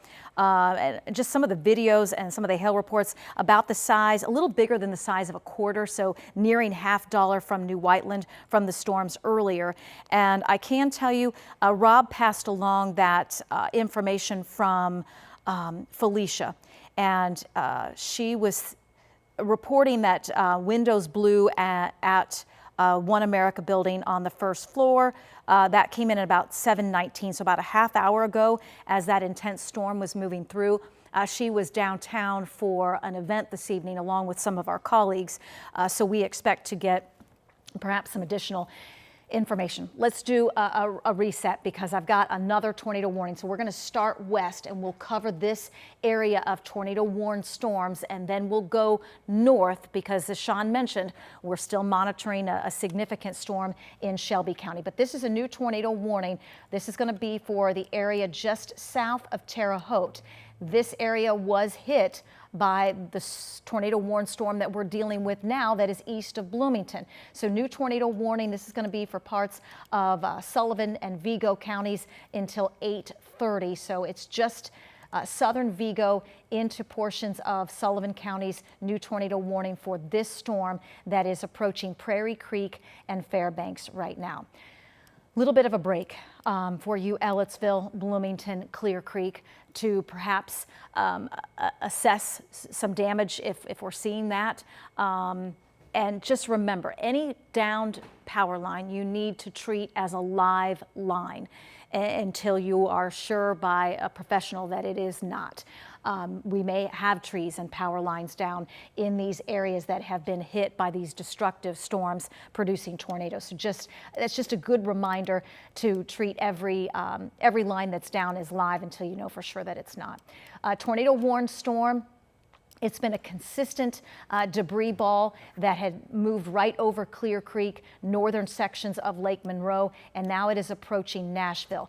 And Sean said it, this is a fairly rural area. We've got lots of forest in this area south of Nashville, but Nashville most likely, you're just north of the rotation, but that puts you in that hail core potential from in between Lake Lemon and Nashville, and then we'll go east into Columbus, also tornado warned storms here. While we're here, let's check the velocities. So not picking up anything that screams at you that we've got a tornado in progress, but obviously an intense storm in and around the Columbus area.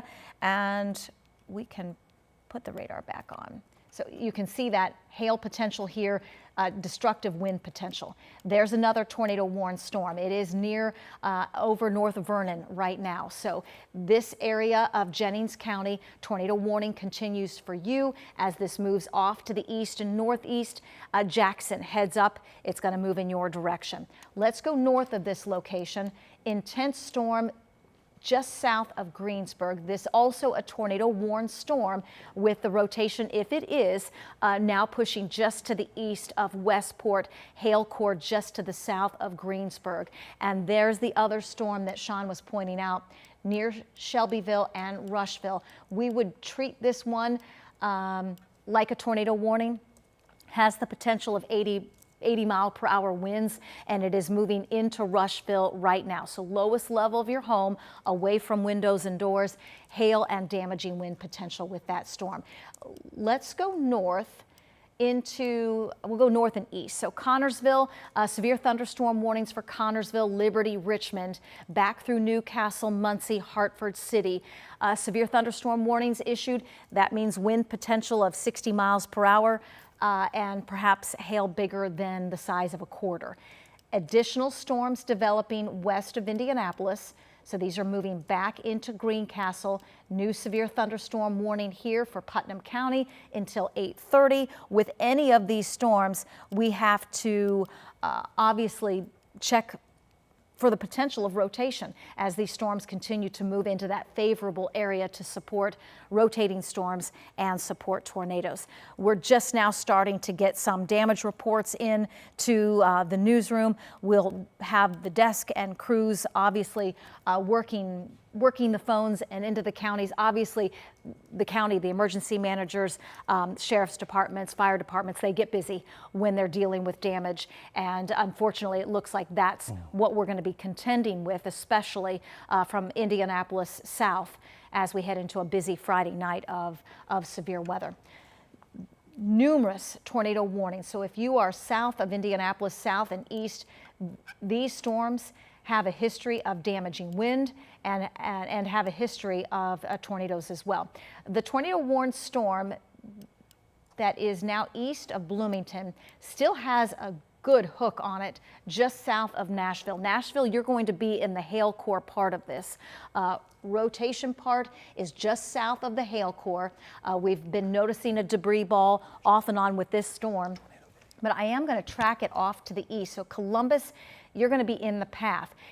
It's honestly difficult to track these storms in the time of arrival because you've had storms, Columbus, but I want you to be aware that this one is a long track storm that we've been watching since it moved across eastern sections of Illinois. It's now in Brown County and a few minutes away from you. I know you've had one round of storms, but this one at times has been confirmed tornado storm that is just to the south of Nashville right now and not very far away from Columbus. The rotation is about 19 miles away. We've been clocking this moving east at about 40, so that would give you another 20-30 minutes at the most before this storm is into the Columbus area.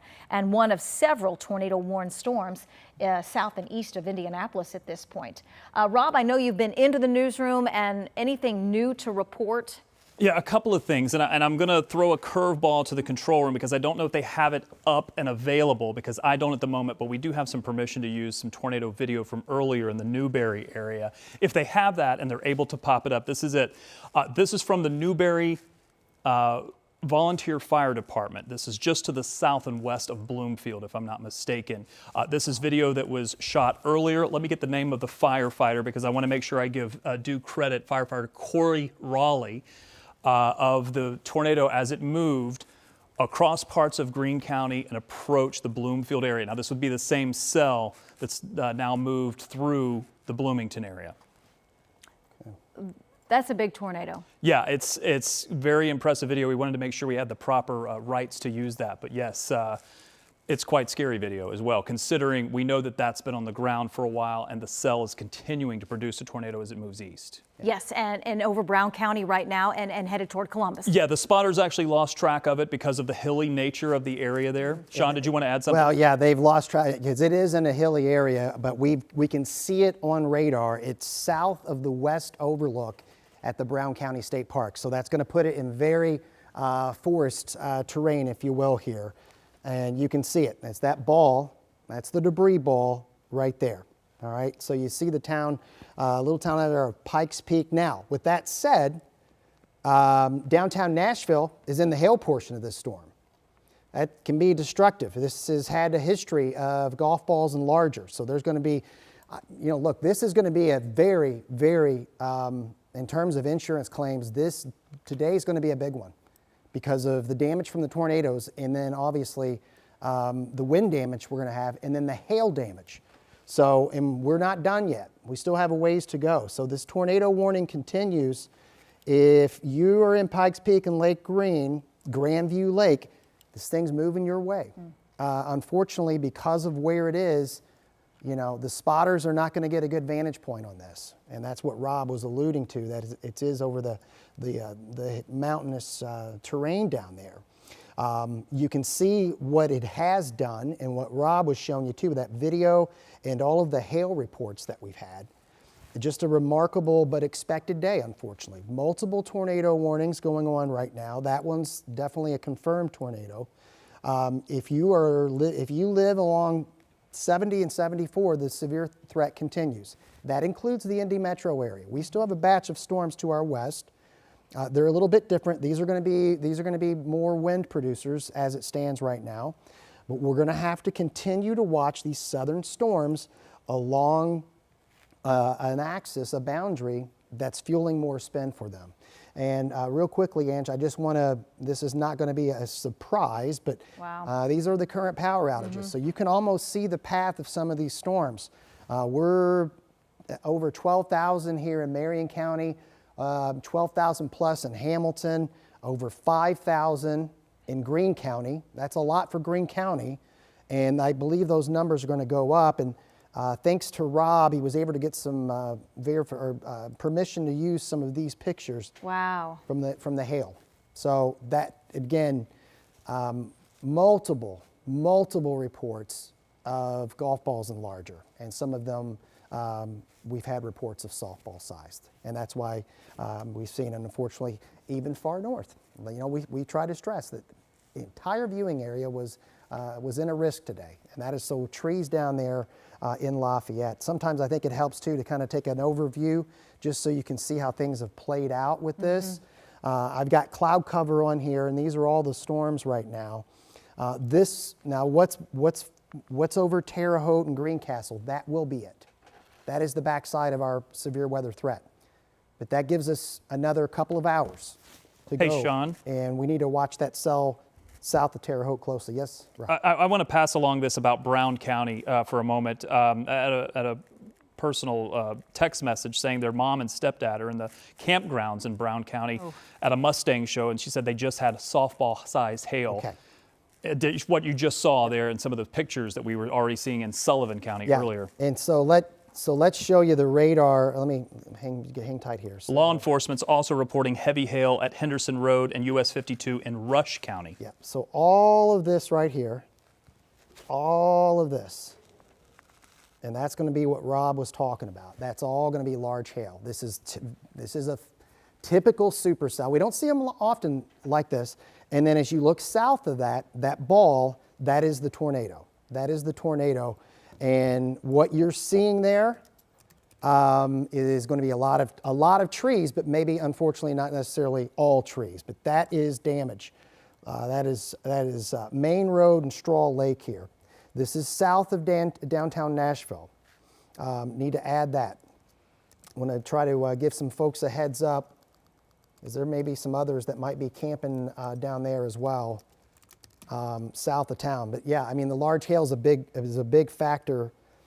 So there's State Road, there's 135, there's Pikes Peak, and so yeah, this is going to be really close. This is north of Story, so that's a lot of forest area where this tornado's cutting across there, Angela. A lot of forest area. Eventually, what will happen is it looks to me, it's going to come really close to cutting across 135, and that. There's the National Weather Service is saying they're very concerned about that. They're going to upgrade it to a considerable warning. Yeah, I think they have to based on the radar signature there. So there's a Mount Zion Church, there's a pizza company. There's Pikes Peak Church. So all of this downstream of this, yeah, they're going to try to give as much warning as they can, because look, this thing has been producing tornadoes for a long time now, and we don't envision that that's going to stop. We were fearful that we could have some long track tornadoes, and there's the warning that Rob was talking about. That is the confirmed tornado warning. Lake on the Green, Bethany. This also includes Columbus. So your phones are now going off in Columbus, in Elizabethtown, and we need you to stay with us.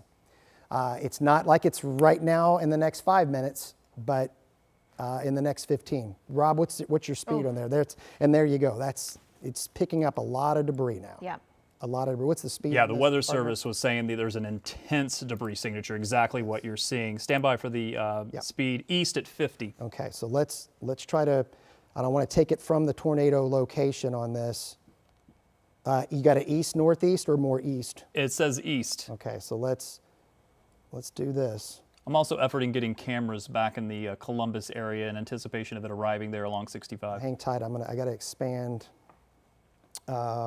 Let's expand our speed at 50 miles an hour. Actually, let's do this. Let me pull the radar out for a moment. Yeah, that is a nasty tornado debris signature there, Ange. Yeah, and actually that view where you had all of the really small towns, because it's a fairly rural part of southern Monroe County and southern Bartholomew, but there you go, Columbus at 822. Yep, 822. Let me add some additional towns to this. It's going to be a difficult call whether or not the tornado, if it maintains, this thing's going to cross 65. So Yep. we need to probably get some cameras. I've got them set already on Rob's already N.1 ready on and this. 2. Let me also say, from that same storm that is still ongoing, producing the considerable tornado warning currently, I believe we have video of it forming close to or redeveloping. I don't know if they're able to pull that up near Bloomington. I was just told in my ear that we have that, but correct me if I am wrong if we don't have that available at the moment. We do. Are we able to put that up? They're efforting it momently. I'll go back to you, Sean, until they are able to pop that up. Yeah, bottom line here, this is what we have, okay? Columbus, less than 15 minutes in Columbus. Go ahead, Sean. I believe they have it now. All right. This is, tell me again where this is, Ashley. This is near Bloomington. So you can see the funnel clearly. And again, I'm seeing this for the first time as well as you are. Looks like this is Dellen Kasdan. I'm going to hope that I've got the pronunciation there, but you can see the funnel cloud. We aren't able to tell at this moment if it's touching the ground from this exact video, but you can see continuing to push through.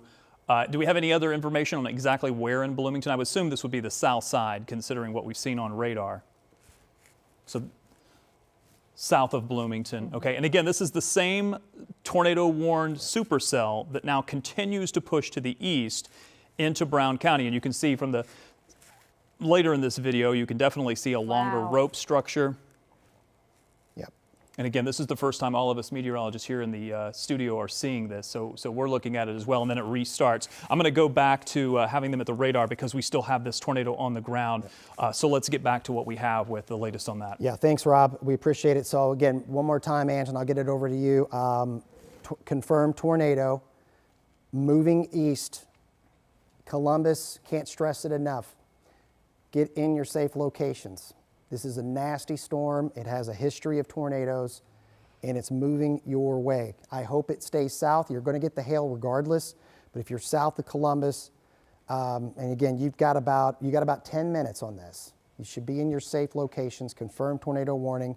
If you have anyone that you know that's driving north on 65, you need to tell them to stop.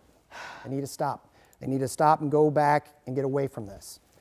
If you have anyone that you know that's north of this storm coming south, they need to stop. There's your time. There's the tornado. This is going to be a very close call for Columbus. Yeah, a vehicle is never a safe place when we're dealing with a tornado, Rob. Yeah, we've got more video coming in now. This, I'm told, is different video. It's better video as far as the angle is concerned. Let's take a look at this. And again, we are all looking at this at the same time together. And just looking at this, not only do we see the tornado funnel, but from this vantage point, you can see the debris on the ground. Both in the structure, looks like more of a dust cloud there towards the surface. This was spotted in Bloomington. Jason King is who I want to make sure we credit there. And sometimes the funnel may not extend all the way to the ground, but what we look for is the debris that maybe this wind swirling at the ground. The condensation funnel doesn't have to go all the way to the ground as long as you have that circulation making contact with the ground for it to be considered a tornado. But clearly we are talking about intense storms as they move through.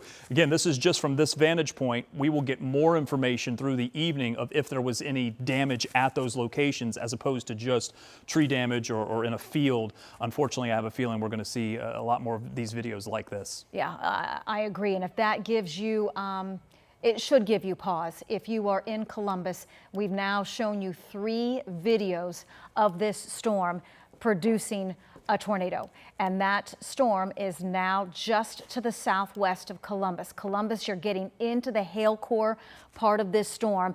We're going to be south along Interstate 65. Here is I-65. Here is downtown Columbus. The debris ball associated with this is just to the southwest.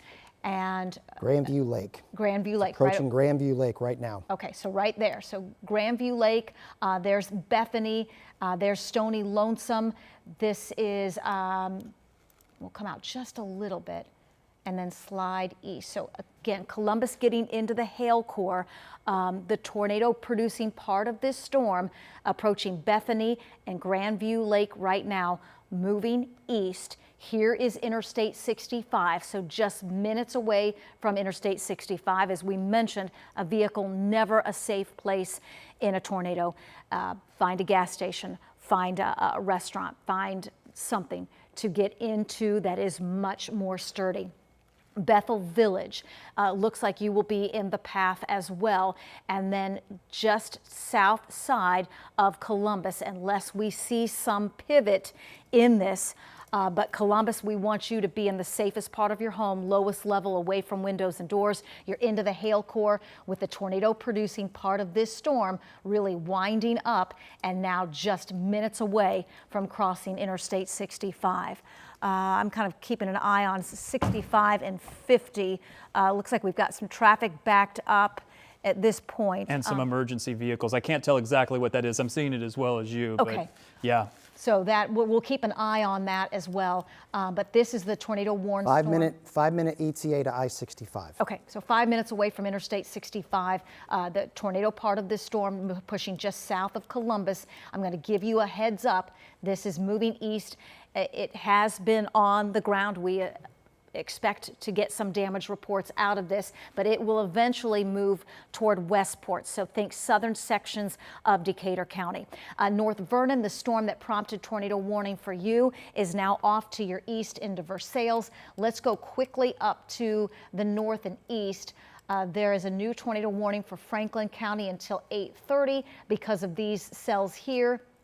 Severe thunderstorms continue across Rush County. These have been intense with large hail potential and destructive wind potential. Those are now pushing east toward Connorsville. So heads up Connorsville, Liberty, and southern sections of Wayne County. Some of these clusters of destructive storms are moving in. Shelbyville, you've got another storm overhead, potential to reach severe limits.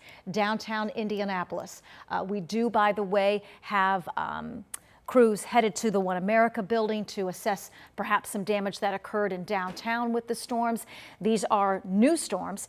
Danville, Greencastle, new severe thunderstorm warning is going to include downtown Indianapolis. Again, we get round 2 because of storms in Danville and Greencastle and Brazil. So the storms we know so far tonight have been large hail producers, have been destructive wind producers with 80-mile-per-hour wind gusts, and some tornadoes, especially south of Indianapolis. And speaking of that, I've got another tornado warned storm that is south of Terre Haute. This is moving through the northern sections of Sullivan County. So this is near Farmersburg, and heads up Clay City.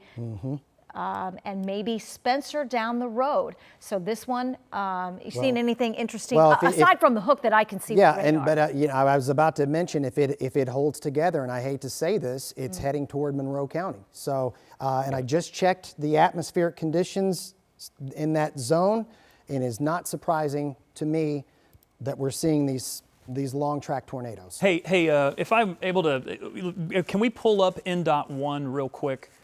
Because I've learned that this is a jackknife semi that's backing traffic up on Interstate 65 south of Columbus, between Columbus and Seymour. That's important because I think it's going to be south of where the tornado is going to move through, but unfortunately there's a lot of heavy traffic on Interstate 65 right now, even close to Columbus. We're monitoring that. Are they able to go to NDOT 2 just so I can show you a little farther to the north as well?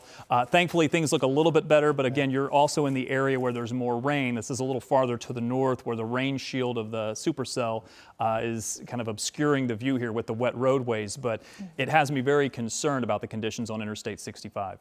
Good point, because you don't want to have that much traffic stopped on an interstate with a tornado approaching. And I'm looking down. Wind of this, so it's impacting Grandview Lake right now.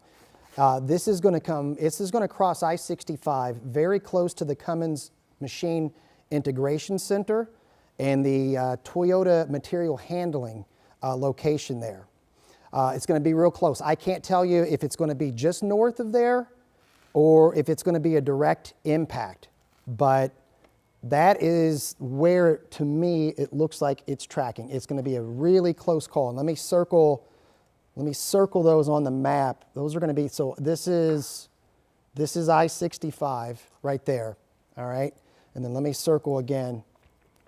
So this is going to be a very close call. If you're familiar with that, if you have friends that might be working a shift right now, I hope they're getting into their safe locations within that. It's going to come right down County Road 300 south, moving almost due east. There's an update. So again, a very, very close call on those two locations, just to give you a gauge of what we're talking about. But this, let me take off that marker and then circle this, because this is the tornado. That's the tornado right there that we're looking at. And again, moments away from crossing over. It's moving east at 50, so we're showing you a radar snapshot. It's probably very close to being on top of 65 as we speak. So the hail core is over Columbus right now, and then there's I-65. This will cross over the interstate, Angela. And I'm trying to, I'm efforting getting the best traffic camera there. Some of them are down from, I think, some previous, maybe some power issues. So this is the confirmed tornado warning that has had a long history of a damaging, of a pretty substantial tornado. Considerable damage expected with this. Columbus, and we just got an update. So it's crossing 65 as we speak. Okay, there's Garden City. Let's get in close, try to get some markers on this. It is really close to downtown Columbus. Yeah, it is. It's going to be really very, very close. If you're in Columbus, we've been trying to stress this. Pull NDOT 2, please. Pop up 2. Now, Rob, can you give me a relation? Is this south of this? The This is due west. Due west. This is right at 44, if I'm not mistaken. This is at State Road 46. All right. So it's State Road 46 there, giving us a vantage point of this storm. Tornado warned storm, confirmed tornado warning for Bartholomew County. Tornado in progress, by the way.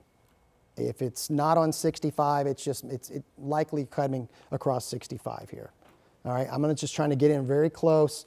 There's Jonesville Road.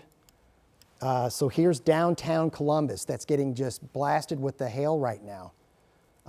But this is going to be such a close call. You should already have been in your safe locations.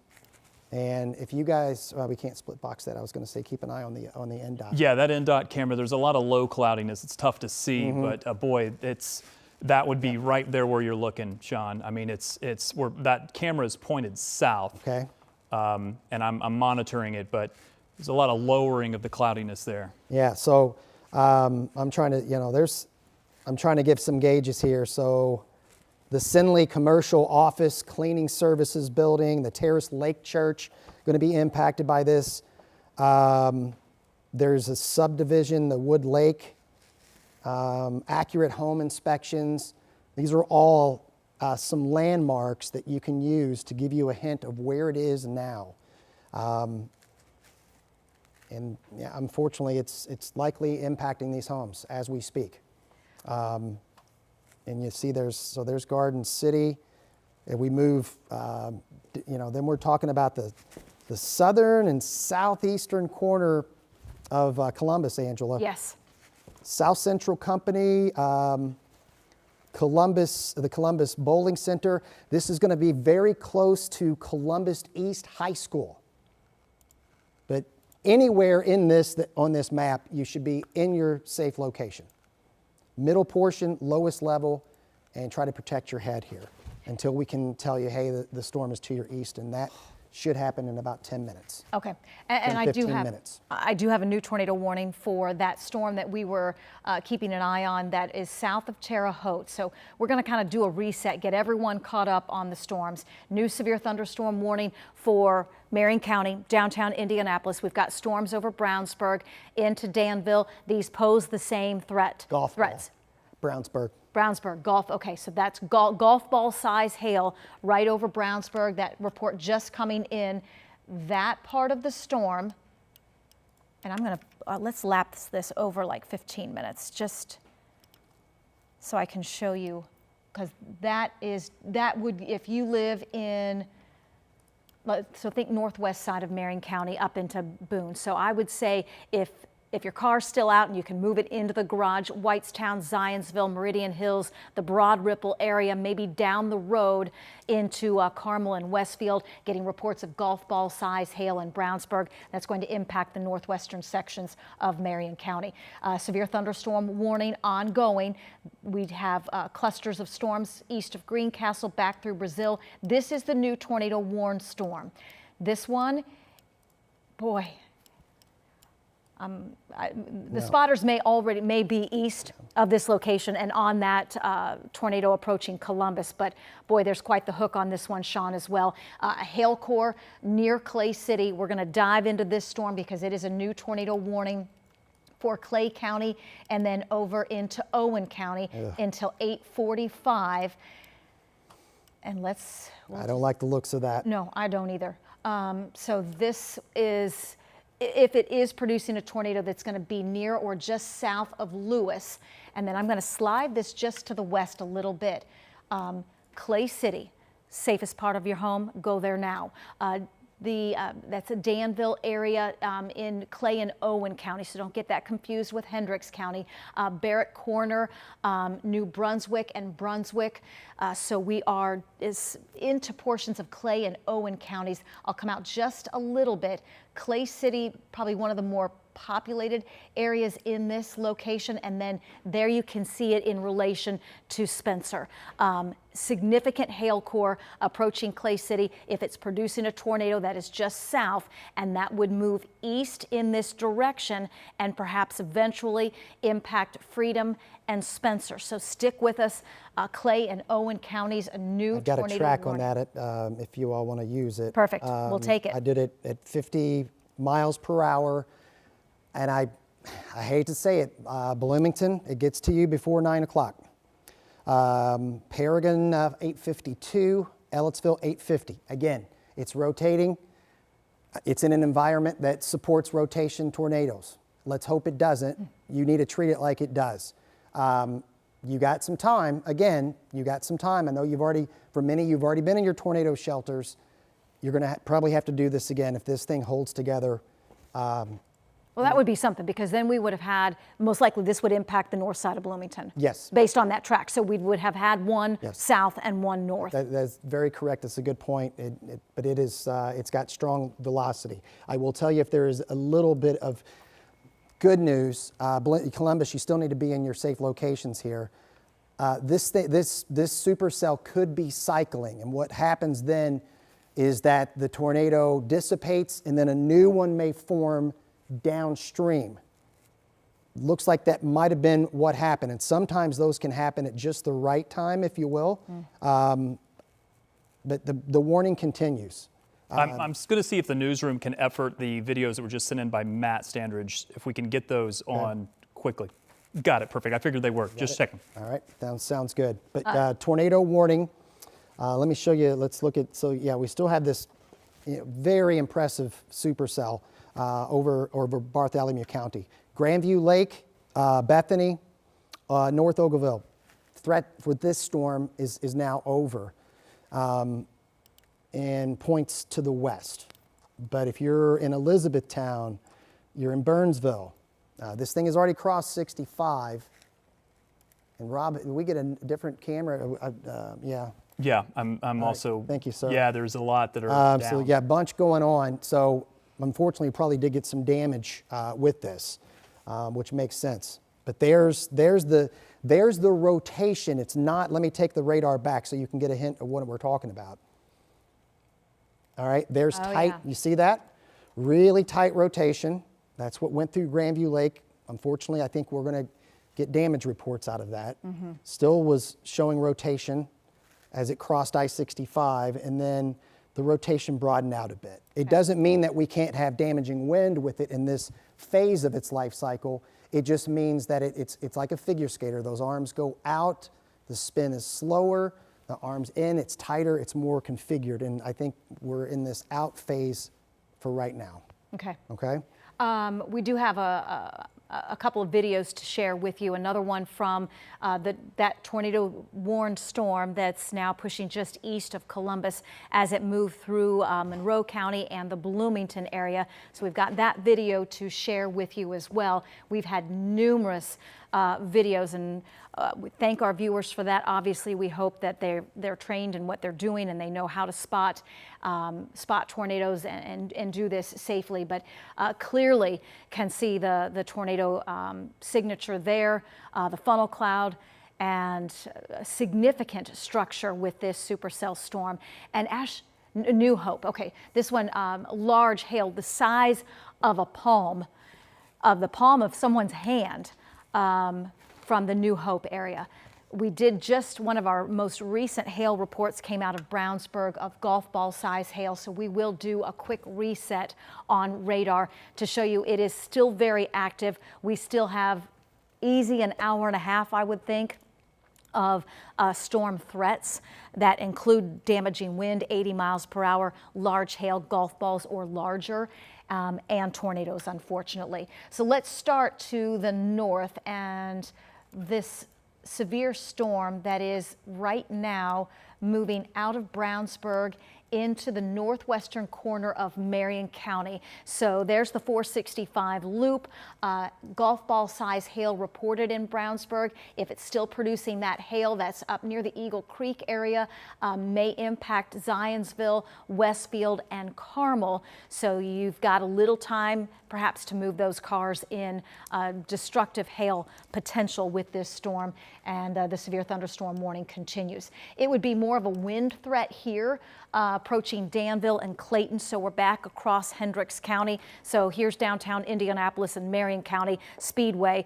And there's the wind threat with the heavy rain, lots of lightning. And this is round 2. And as Sean mentioned, this, in fact, will be the last round of storms for us tonight. A couple of intense storms here approaching Cloverdale. Could have a little wind with this one as well, and a little hail core developing too, just to the northwest of Cloverdale. There's the tornado-warned storm, and that is near Clay City. And mapping this out to the east, and Sean did do a track on this, that is going to move east across portions of Clay and Owen counties. It's near Clay City now. There is the hail core north. Smithville, Hickory Corner, Patricksburg. Let's go south, and that's where, if it is producing a tornado, that's where that would be, near Coal City, Stockton, Daggett, a couple of the smaller areas, Amy, if I'm saying that correctly, and then eventually into Hancock Corner, and then eventually toward the Spencer area as it moves out of Clay and into Owen County. So tornado warning continues for this area between Clay City, Spencer, and Freedom. We'd be concerned with the tornado producing part of this storm now just south and southeast of Clay City, moving off to the east. Let's go east and check out that confirmed tornado warned storm. Luckily, it's lost, I feel, a little bit of its structure at this point.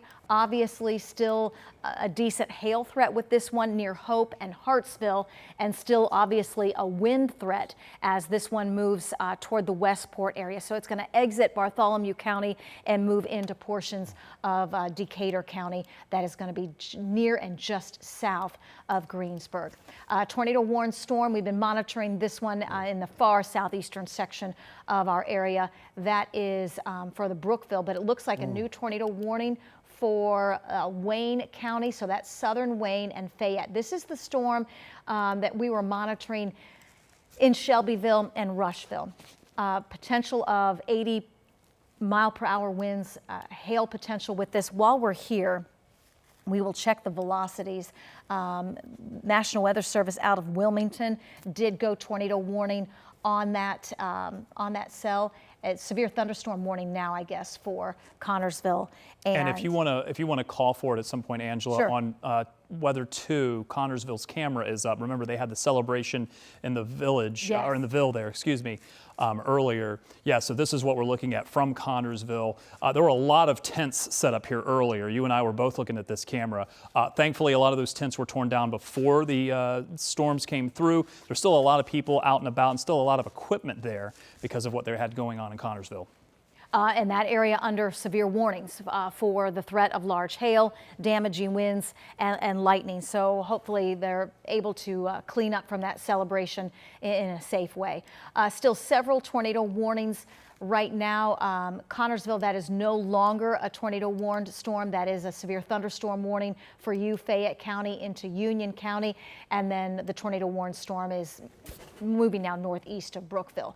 Confirmed warning still for Columbus. As Sean was pointing out, it did appear that this supercell recycled and perhaps not ongoing producing a tornado at this point, but we don't want you to let your guard down. Hope, Westport, and then Hartsville, and then eventually into the southern sections of Decatur County. We'll check velocities while we're here, and there's still some broad rotation coming out of Elizabethtown. So it's this area here near Hartsville and approaching Westport right now. This has produced a tornado, so we want you to still be in the safest part of your home, and I away believe from windows and doors. That would be the third time that area has gone under a confirmed tornado warning within the last, 3 months or so? This is the area earlier that we had a confirmed, we had it back in March, I believe. I know they've all kind of blurred together. Angela, if I could, let me see if we can go to the Matt Standridge video that was sent in, and I'll have to see if we have that available because there's some very impressive tornado video. Now, this is that same cell that moved through earlier. We talked about it cycling, but earlier when this moved south of Bloomington, this is from Jordan's Stackhouse. This is near Bloomington, and you're going to see a couple of videos here. Look at the multiple vortices within that tornado. And again, you'll also see the condensation funnel doesn't have to make it all the way to the ground. You can still have the circulation on the ground, kicking up debris, causing damage without the condensation funnel, the part that you see visible, actually making it to the ground. I mean, multiple vortices here. We're talking about 4 or 5 at a time, and then given different structures within that tornado. Impressive video. This is what we're talking about with these tornadoes, folks. Do we have the other video that we're able to show? Yes, this is a different vantage point. This also from Jordan's Stackhouse. This one you can see that not just the condensation funnel, which is a little bit more difficult to see in this video, it's up towards the middle and top of the screen, but also the damage or the what may be a little bit of the condensation funnel or debris actually on the ground. That's actually showing you some of the damage and some of the debris that's being lifted up from the ground. So these are storms that mean business. Some of these have been very impressive in their structure, not just on radar, but also visibly. Yeah. And we've got a tornado debris signature east of Coal City. And this is the one that we've been following. And I just gave the folks a heads up there in Bloomington. The northern portion of Monroe County, you are not technically under a warning right now. If these radar images continue in this fashion, they're going to have to issue it and expand it farther to the east. Move through Coal City. We'll see. I haven't seen any reports of any damage there just yet. Roughly east at about 50 miles per hour. Again, this environment here is still this zone, and Rob and I and Angela were discussing this a little bit before 6 o'clock. This is where the deepest atmospheric moisture is for tornado production. And so it's not a shock to see this. We feared we were going to have some multiple long track supercells, and that's how this thing is shaping up. Let's go ahead and do a ETA on this. And I'm going to make it wider than it is. And that still gets it into Ellettsville, IU, if it continues at 50 to 55 before 9 o'clock here. So we're staring down about 20 minutes or so. You're not under a warning right now. I think that may change if this continues with this type of radar imagery. So Ellettsville, you're on Lake Lemon, close call for Bloomington, but it would not surprise me at all if we get an extension of the tornado warning. As we look around, we have this is the least amount and this is weird saying this, Angela. Oh. This is the least amount of tornado warnings we've had probably in about an hour. And by that, I'm saying we have 2. That's still a lot for us. This is how kind of evening it's been. Yep. No tight circulation on this tornado warning. That's for the far eastern portion of Bartholomew County, by the way. The Columbus, the tornado threat right now for you is over. We've got multiple severe thunderstorm warnings. That includes the Indianapolis metro area. Mm-hmm. Said we were still in play here. This will be it. It's going to take another hour before we can get another hour and a half to get this completely out of the state. And in between now and then, especially these 2 southern cells, we're going to have to really, be on top of this. And there it is. We're getting a new scan in. So there's the hook, Ange, yep. Right there. And one of the cells that we were monitoring as it started to rotate was near Medora and the Brownstown cell. Yes. Yes. Okay. So I mentioned this because my daughter just sent me some pictures. She's got a friend from college that lives down there, and tornado for sure. Okay. So I'm efforting to see if we're allowed to use them. But just from looking at the pictures from the Brownstown area, it was in fact a tornado. And Sean said it. We don't have as many warnings as we had earlier, but when all of the dust settles, as they say, and we can get out, and the National Weather Service is going to be busy in several areas. What kind of damage do we have? Was it a straight line wind? Was it tornado? It's going to take, much like what we had in April, it's going to take weeks, sometimes days, if not weeks, to assess the damage and to assess exactly what we dealt with. We continue to deal with a couple of severe thunderstorm warnings, the confirmed tornado warning for Columbus. That cell is exiting Bartholomew now over Decatur County. So we'll wait and see. Sean kind of mentioned that it lost a little bit of the tight couplet with the rotation, but still, don't let your guard down southern parts of Decatur County near Greensburg and points south. These are severe thunderstorm warnings for you, Connorsville, Liberty, just south of Richmond, and then just across the county line into Rushville, getting hit hard again with some heavy rain, wind, and hail potential. An intense storm. This one has a history of golf ball size hail in Brownsburg. So we dive into northern Marion County. It's near and just north of Meridian Hills, approaching Westfield and Carmel right now if it would hold together. Noblesville, Ruoff, Fishers, again, a history of golf ball size hail with this one, and we do have severe thunderstorm warnings going for Marion County and Hamilton County because of those cells. This extends back west, Plainfield, in between Plainfield and Mooresville. Hail and high wind threat here from Plainfield and Mooresville, Clayton, Monrovia, Stilesville, and Cloverdale. So I-70 and Highway 40 west and southwest of Indianapolis. So be aware, these storms still have that severe potential. What we've seen so far tonight and this evening, golf ball plus size hail and 80+ mile/hour winds. Definitely a hook on the tornado warned storm. It is approaching Spencer. Spencer, you need to be in the safest part of your home, lowest level away from windows and doors. And this one if it is producing a tornado, that is near and just north of Freedom, with the hail core approaching Spencer and just north of Spencer. So Clay and Owen counties is more Owen County now where we have this tornado warned storm. And Ange, we've got a report out of Monroe County, Harmony Road, State Road 45, large trees knocked down, which would make sense with the first tornado that went through Monroe County here. So we're gonna get more and more, unfortunately, of those reports. I will tell you, and you alluded to this, at least based on the radar trends that we're looking at right now, I'm wondering, does this thing stay just to the north of Bloomington? Okay. But boy, it is going to be a very close call, very close call. Yes, but impacting the northern part of Monroe County. So Ellettsville would be in play. Yes, very much so. Yeah, Ellettsville and Gosport. So if we can give you an early warning, northern Monroe County, it is going to be that area in between Ellettsville and Gosport for that tornado warned storm. And Sean, you said it, if we've got all those trees down, a reminder, you've got to treat every power line down that is down as live. And then it becomes very difficult. We're nearing 20 till 9.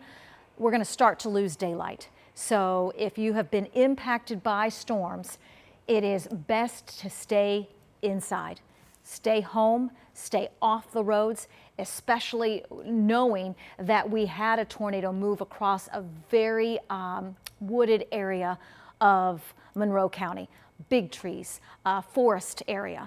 And those roads are windy, it is hilly down there, and once we lose daylight, you're not going to be able to see.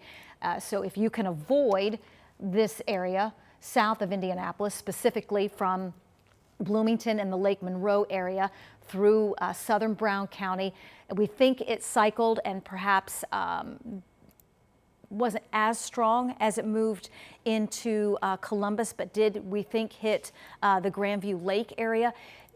These are small communities. They are heavily wooded communities. And if we've got trees down, that is going to be very, very difficult to see once we lose daylight. And it is going to take time to clean up and assess the damage.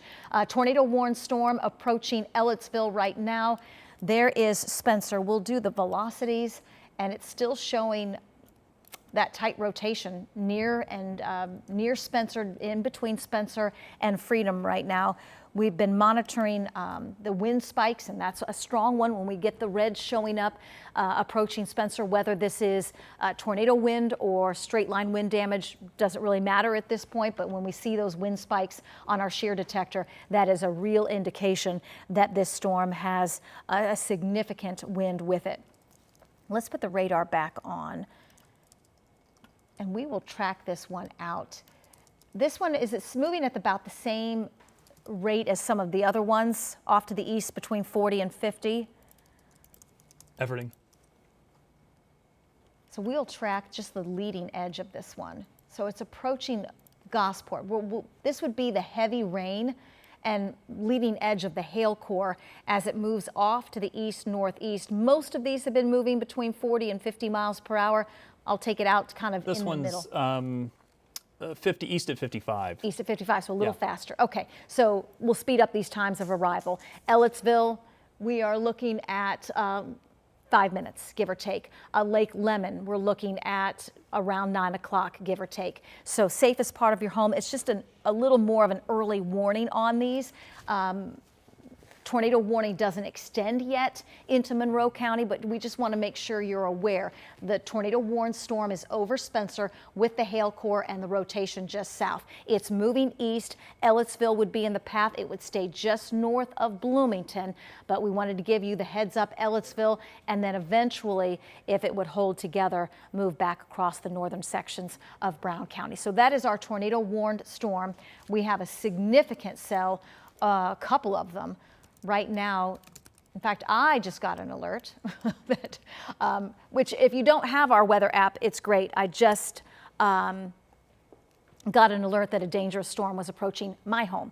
And all those alerts are easy to sign up for on the app, and it really is helpful, especially if you're on the go. So a couple of dangerous storms here. We've got the tornado warned storm that's over Spencer right now. Ellettsville, go ahead and get into the safe part of your home, lowest level away from windows and doors. A couple of other dangerous storms east of Cloverdale, that's going to move into Monrovia. We've got a dangerous one near Mooresville right now, in between Plainfield and Mooresville. Here is I-70. This will approach the airport and the south side of Marion County with a large hail threat and a damaging wind threat. The other part is now over Hamilton County. So this is the storm that had a history of golf ball size hail over Brownsburg.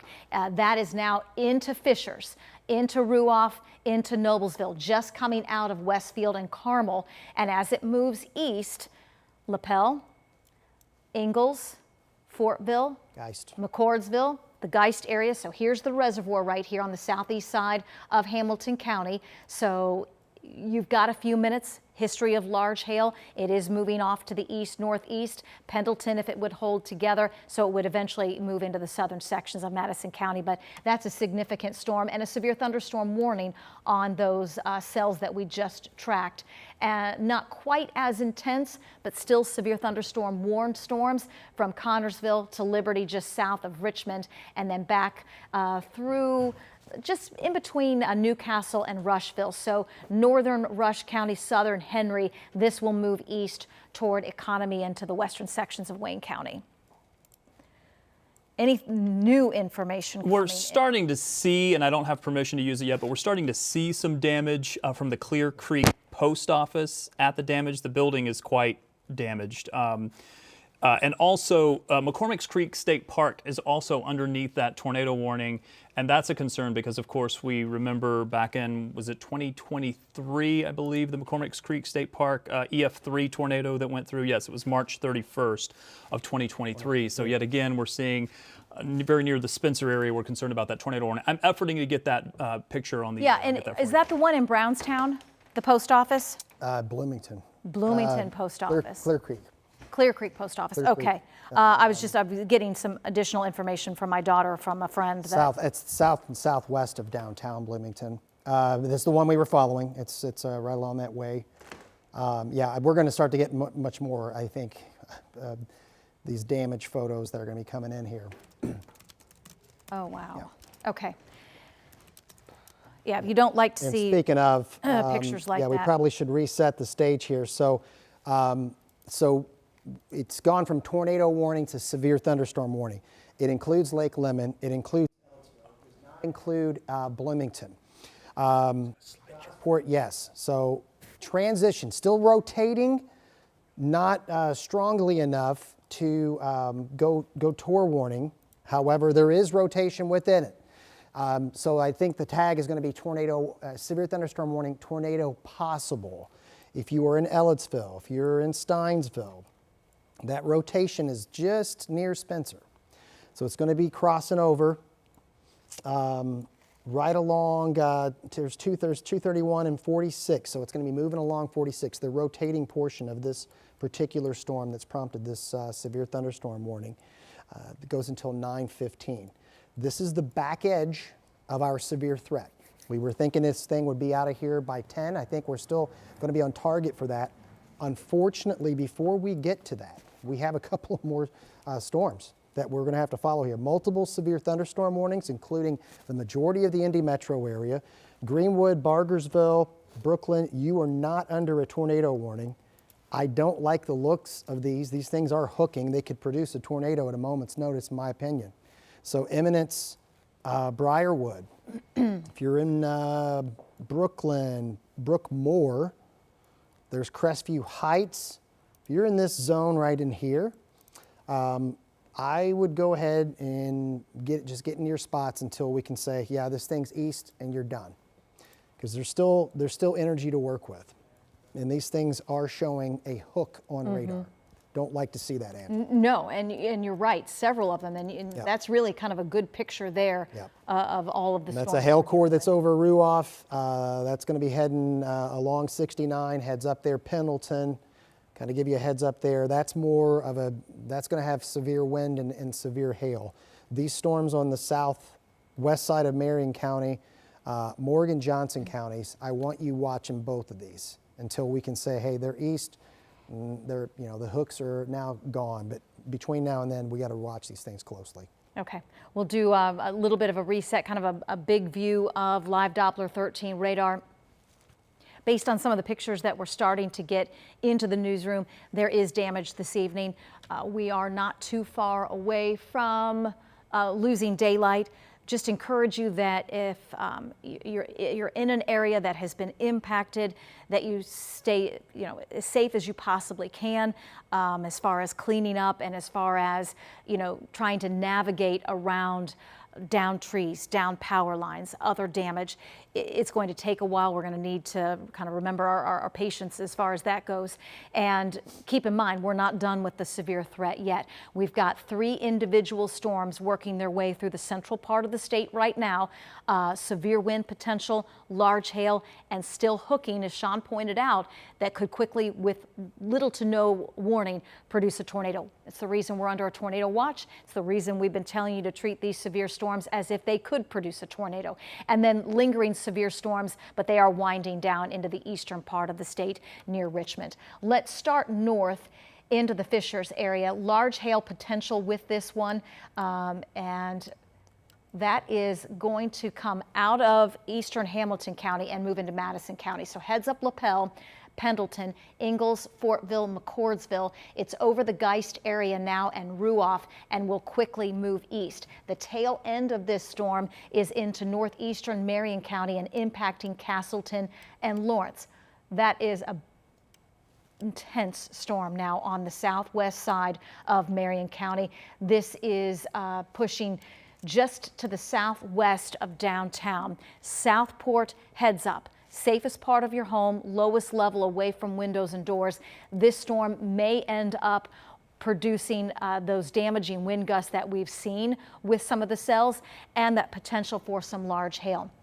It is moving just east of Mooresville, but we're going to be concerned with this area from Southport to Greenwood to New Whiteland, and then just east of Mooresville, eastern sections of Morgan County into portions of Johnson County. Take this one seriously. Let's check the wind and the velocities while we're here. It's, again, close to the radar site, so it becomes a little more difficult, but we are picking up on those wind spikes, that wind damage potential with this one.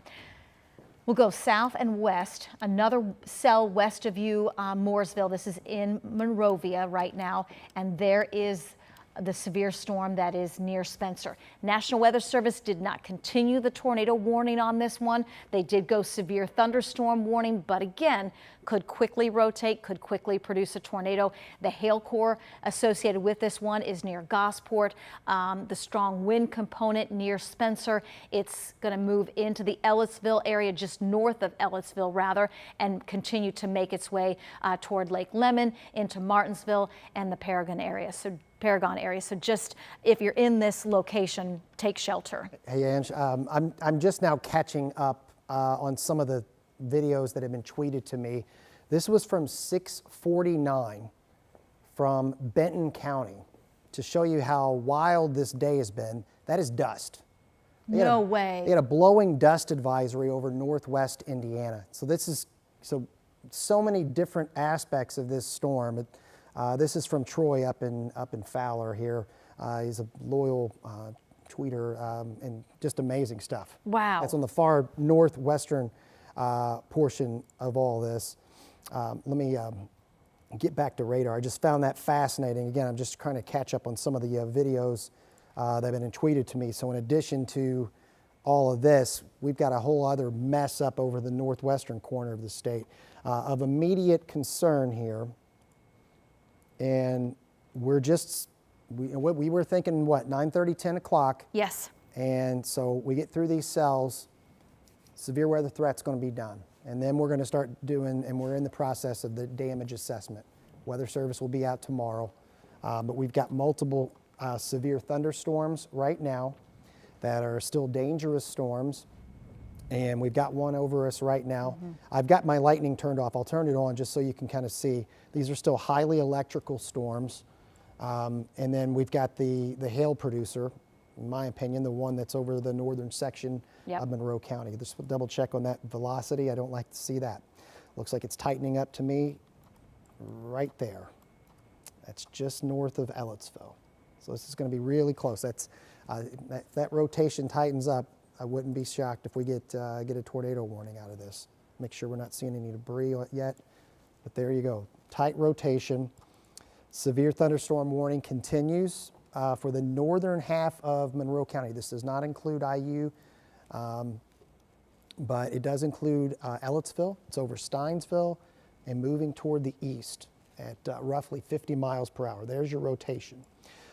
Excuse me, we mentioned the multiple severe thunderstorms, and not a surprise that we've seen this expansion of the severe thunderstorm to include the Morgan and Johnson and all of Shelby counties here. So we still got a little bit to go.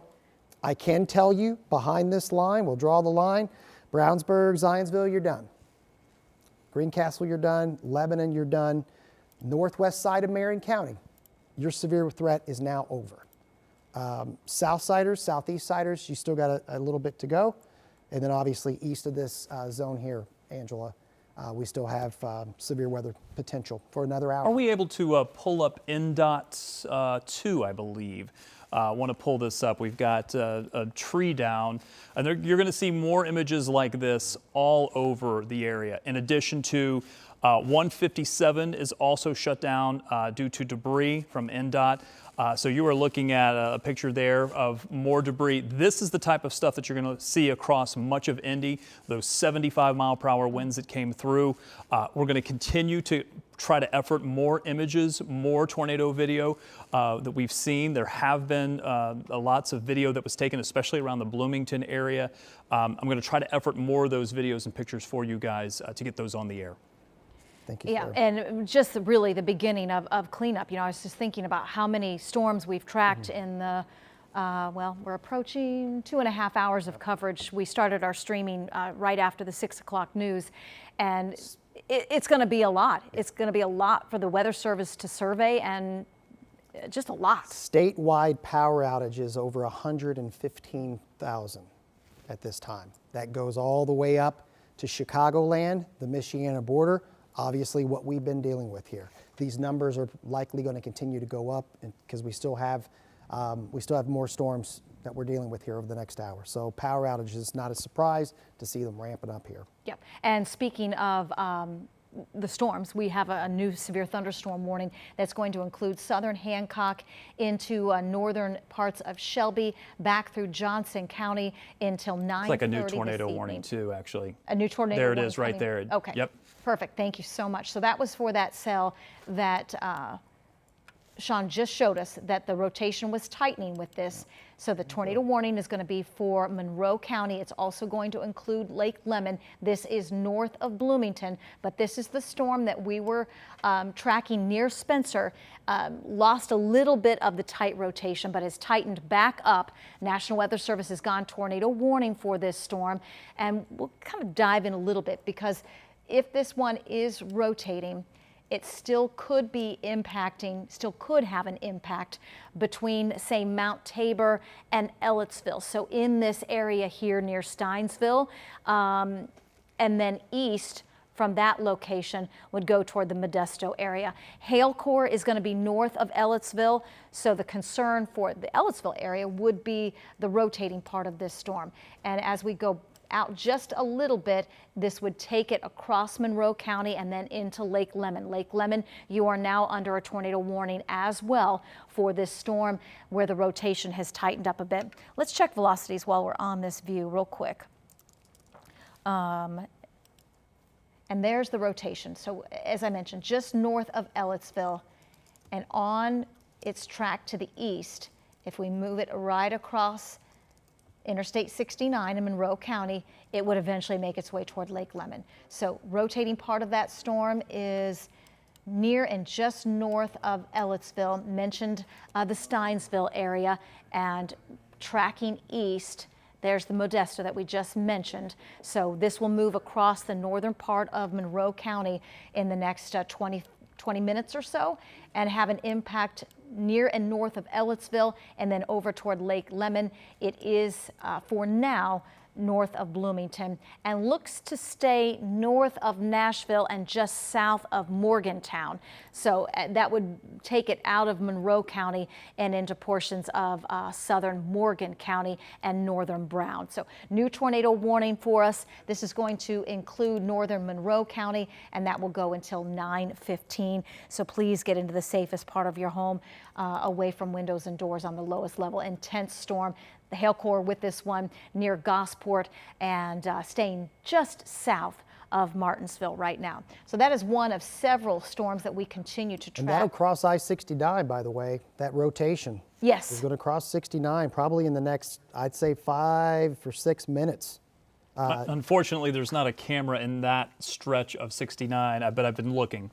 Okay, yeah, it's going to be near, I'm trying to find a couple up. If I get some landmarks where I think it's going to cross, I'll let you know, Ann. I will come back to you. Additional severe thunderstorm warnings for these severe storms. So we're south side of Marion County and then another one approaching Mooresville. These also tracking off to the east, northeast, heavy rain, plenty of lightning, damaging wind potential, along with that large hail potential. We will check the velocities, although these haven't been hooking like the one that's near Ellettsville, but a little bit of a wind spike here that is just south of 70, and that is just to the southwest of Mooresville. So anytime you see, when we show you velocities, we're obviously looking for rotation, the red and green close together, but when you see the brightness increase, that also gives us an idea that that wind damage threat is increasing as well. So that is just in that area to the south and west of Mooresville. So heads up, Mooresville. That one's coming in, and it's coming in right now. We've got another one approaching Greenwood. This is going to move in between downtown and Greenwood with damaging wind potential, southern sections of Marion County, northern parts of Johnson County. And then the cell that we did get hail reports on, severe thunderstorm warning continues, and it still looks very intense. Lapel, we had mentioned it's overhead now. Fortville, Pendleton, those communities are in line with this storm pushing off to the east and northeast. So we basically have I'd say several, 3, 4, 5 cells that are left that have that severe potential, really winding down with some heavy rain in the eastern part of the state. So we're in Connorsville, Liberty, and Richmond right now. There have been warnings with some of the storms that are now pushing into the western sections of Ohio. But I would say our main concern, and this is it in terms of severe weather, are these 4 individual storms. One getting ready to move across southern Madison, northern Hancock, the southern Marion County storm, the northern Morgan County storm, and then that tornado warned storm that's going to move in between Martinsville and Bloomington and looks to impact the Lake Lemon area. So I'll give you a close-up view of that tornado warning. And they did have a report of a tornado as of about, looks like several minutes ago, near Steinsville, southwest of Steinsville. Okay. Which is just east of Spencer. And that's right where we were showing you that couplet. So it is still very evident here with the velocities. So Rob just mentioned Steinsville, report of a tornado. There's Mount Tabor. I'm going to come out just a little bit because this is going to move basically east across northern Monroe County.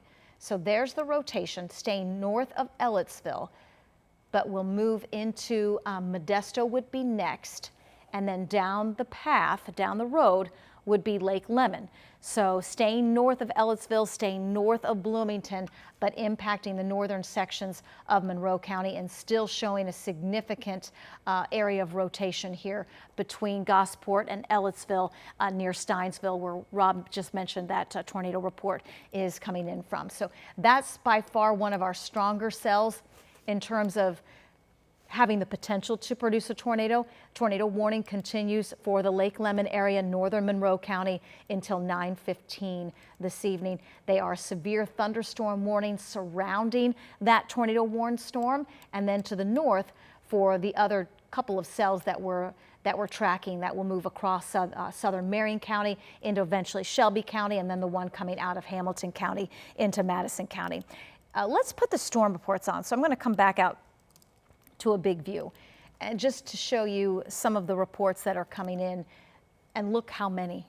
Look how many hail reports, wind damage reports. We've got that long track supercell that produced a tornado that impacted parts of Sullivan and Greene counties into Monroe County, into Brown County and western Bartholomew County for that matter, and then the numerous hail and wind damage reports. So it's not surprising we've got up over 100,000 without power across the state. And as we dive into Marion County, you can see the concentrated area of reports with wind damage and large hail. So this is a large storm system that's going to take a while for us to assess the damage and the cleanup. And Angela, I want to ask our producer if we're able to pull up some of those tornado videos yet again to show people what we saw earlier in this same area, south of Indianapolis, the southern part of Indiana, with these multiple cyclic supercells that move through. Earlier near Bloomington, we saw multiple of these tornado events. This is now the next cell that you've been talking about, Angela, is now north of that area. We're going to effort to get, here's some of the video that we were talking about. I wanted to show more of this. Multiple vortex tornado. This is what moved through near Bloomington, just south of Bloomington. And we've now seen several of these tornado videos that we've been watching all throughout the evening begin to move in. This is from Jordan Stackhouse. I want to make sure I have the name correct. Yes, Jordan Stackhouse. This video not only shows the multiple condensation funnels, but also some of the debris near the ground. We have other videos, and when this one finishes, let's just go ahead to the next one, of the debris of this tornado. The condensation funnel may not go all the way down to the surface. Ashley, tell me again. Dylan Kazdan, thank you so much. Appreciate that. And then that's who was able to send in some of these videos. This one showing that debris being lifted in addition to the condensation funnel. Sometimes we see that in some of these videos that we've been watching through this evening. Sometimes we haven't. The way the sun was setting to the west and the vantage point of these viewers that were able to get these incredible videos did make them somewhat photogenic, if there's a way to say it like that. This is from the Newberry area. This was from the Newberry Volunteer Fire Department. This was from Corey Raleigh. Thank you for putting that on the screen for me there. This is the one, Angela, that you and I initially saw and went kind of, wow, that is a very large tornado that's on the ground. This one, a much different structure from the one that, the same storm that moved through Bloomington, but a different appearance in the tornado. So interesting, actually. And you know, now we're getting a bunch of mammatus clouds pictures on the backside of these storms. So if you're at home and you're thinking, these are some of the strangest clouds I've ever seen, looking like lumpy mashed potatoes, those are mammatus clouds. I've got several coming in on social media, really just showing the power of the atmosphere and the storms that we've been dealing with, and some of those clouds appearing. So if you happen to be out and about and you're curious, that's what those are. We still have the tornado warning for the cell that is in between Ellettsville and Martinsville. It's near Gosport now and approaching Lake Lemon.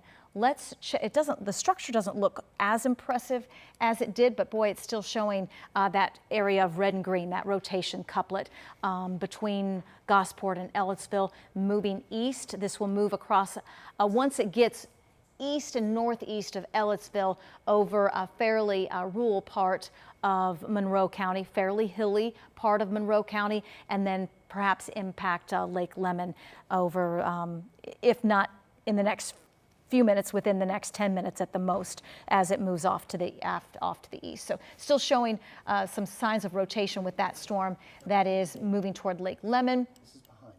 No signs of rotation here, but boy, we still have a couple of areas of big storms, and these are moving now east of Noblesville through LaPel and Pendleton at this point, and these storms continue to track off to the east and northeast, and will continue on that path over the next we think we have another half hour to an hour or so of severe storms anticipated. This atmosphere would settle by about 11 o'clock, and it looks like that that will be the case over the next few minutes. Yes? Yeah, I want to let me make sure my mic is back on again. I want to see if we're able to go over to weather 2. I just want to go through a few few pictures because we're efforting getting some data updated into our system, which isn't pulling in some data at the moment. So we want to make sure we're efforting that. This is some of the hail that was produced within that same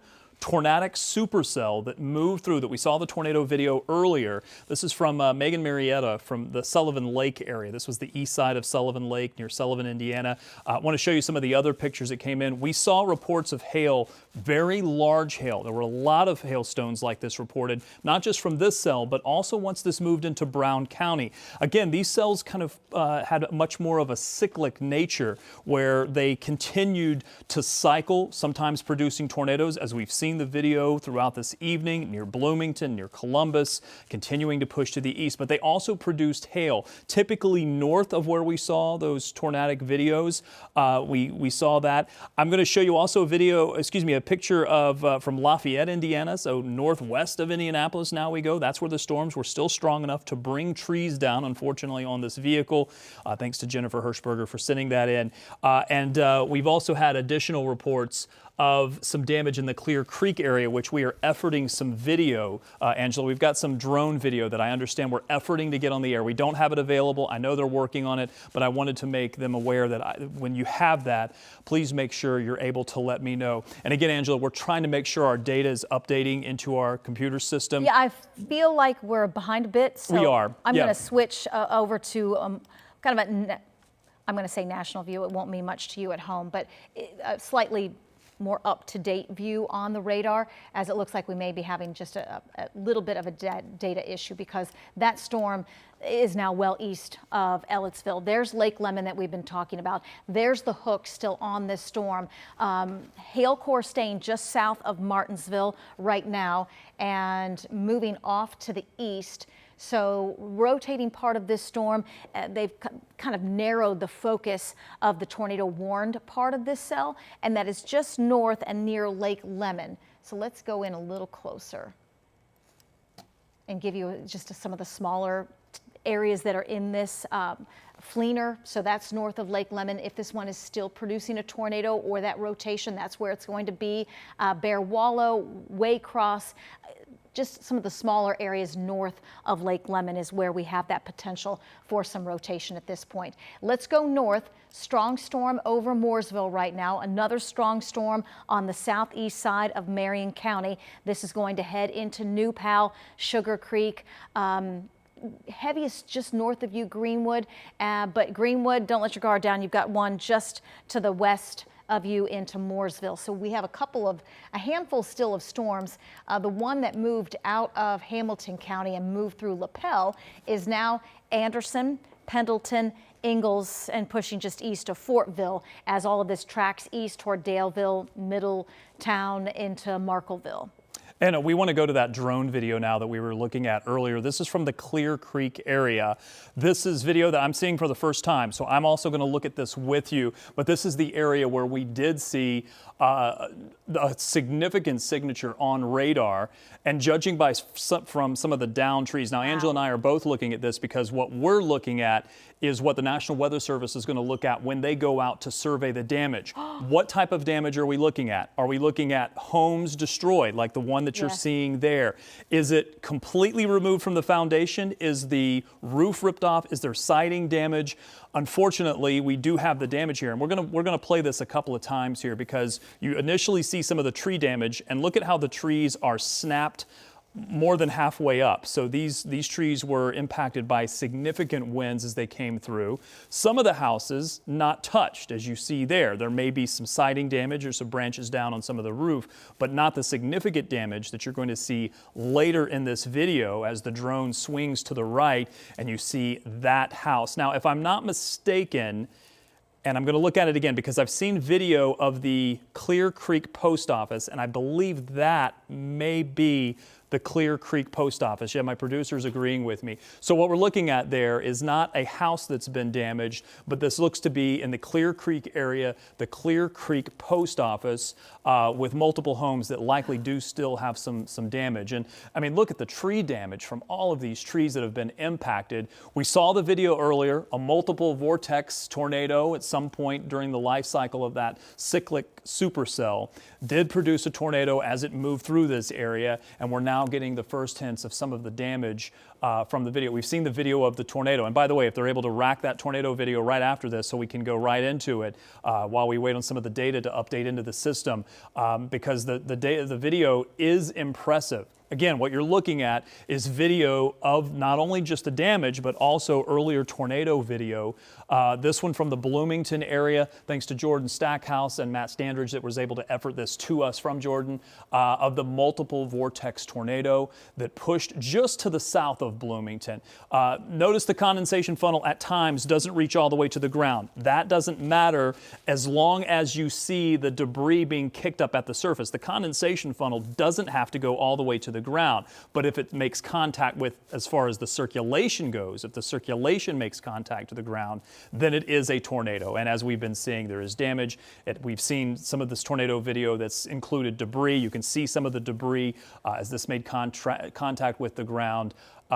Quite an incredible sight, and I mean, one of the more photogenic events that I've seen with some of the tornado videos that are starting to pour in. And I assume we're going to see more of these as time goes on. Yeah, and unfortunately, we're going to see more of the damage that you showed us, and to see that amount of damage. And if you're asking, okay, well, where's Clear Creek? Well, that is just south of Bloomington, and that's that supercell storm that we tracked from really as it crossed the state line in Sullivan County into Greene County, into Monroe County, into Brown County, and then looked like it dissipated somewhat in and around the Columbus area.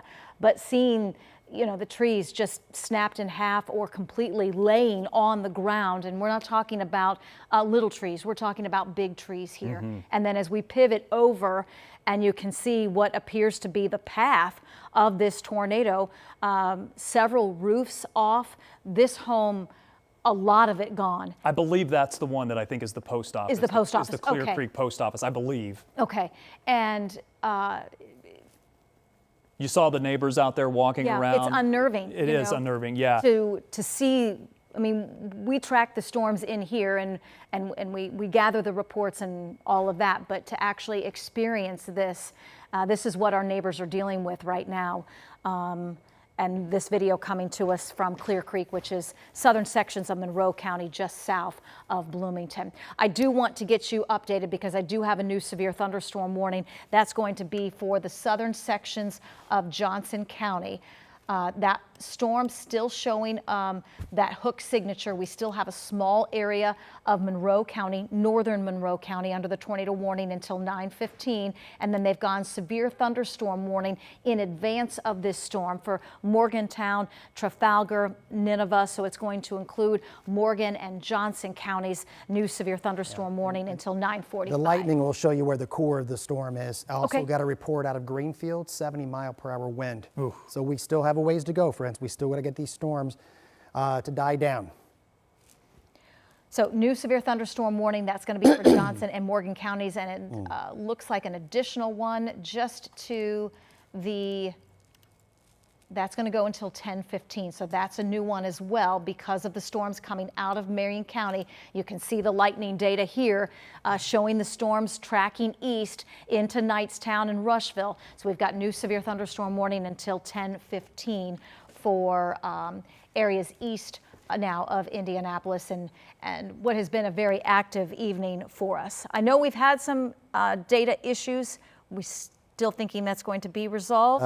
That's what I've been told within the next couple of minutes. And the other issue is I believe they've allowed the tornado warning to expire. Okay, perfect. So the good news is the tornado warnings have expired. We still do have those ongoing severe thunderstorm warnings that we're still tracking and still efforting more damage video. And if they have that damage video, please feel free. If they have new video that comes in especially, please feel free to pop that up for us so we can take a look at it as well. It's been impressive to see the structure of the tornadoes on radar. Sure. But then when we see them on air with the video, it's impressive. And we don't get a lot of structures like that in central Indiana. That's more of a Central Plains type structure. If you're into severe weather and you follow that. We continue to follow severe storms, heavy rain, lightning, the potential for damaging wind, the potential for large hail.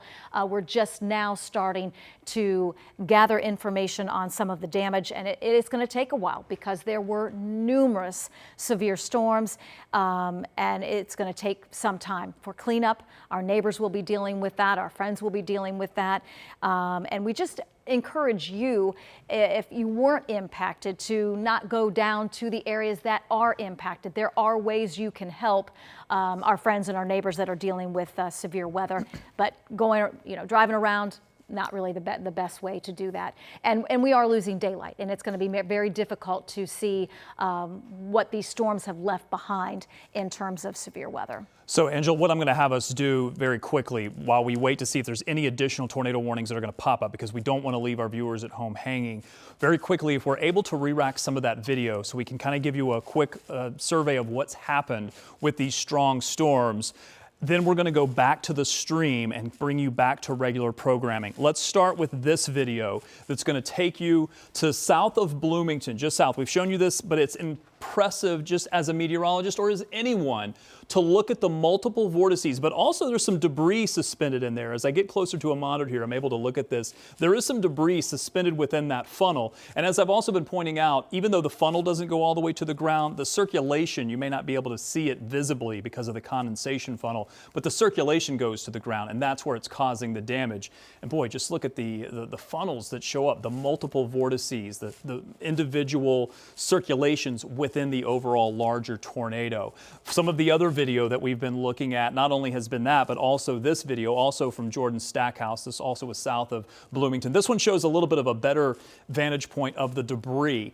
This one showing the condensation funnel much higher into the clouds. You can see some of the funnel there, but really showing it in contact with the ground. And that debris that you see lifted, normally our radar will go and pick up things like hail and rain. But when there are things lofted into the air, like siding, like trees, leaves, branches, the radar picks that up as well. And look to the right of where the tornado is. You see some of the debris falling out of the sky.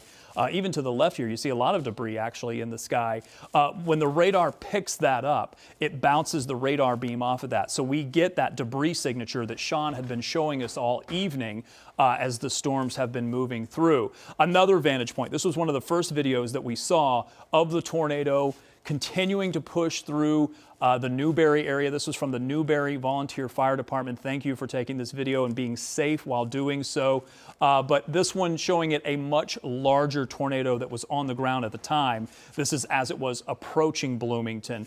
They had eyeballs on this. As you can see, it's not necessarily a very populated area, but still there are people there that we wanted to make sure we were warning of what was happening with this. Finally, let's take you to some drone video here. This drone video is from the Clear Creek area. This is this south of Bloomington, Angela? Southeast? Yes, just south of Bloomington. Just south of Bloomington. You can see the tree damage, but in a moment, the drone is going to pivot to the right. And as it does so, you're going to see what we believe is the Clear Creek Post Office. Now, we have some reporters on the way down to that area to survey all the damage. You can see a lot of the tree damage that's happening, people out surveying the damage, but there's a building there in the middle. That's likely the Clear Creek Post Office that I've seen, but also some roof damage to multiple houses. Now, as we continue to monitor and get more information in, we will bring you all of the latest coverage on WTHR Plus, but also on WTHR at 11 o'clock.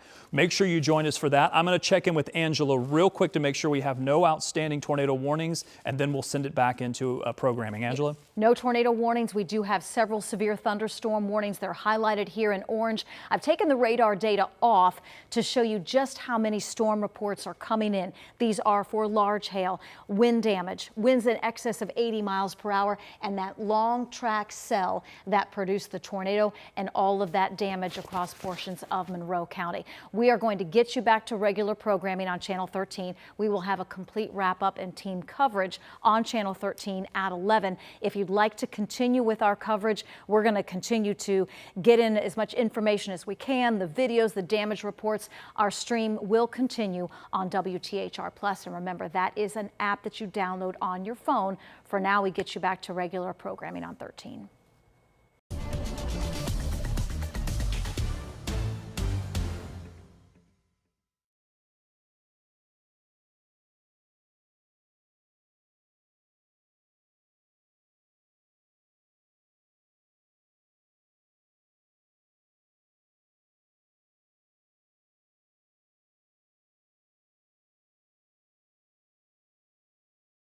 All the video that we had, just show everything. First of all, it's compelling. All right, we're going to go back on the stream. Stand by.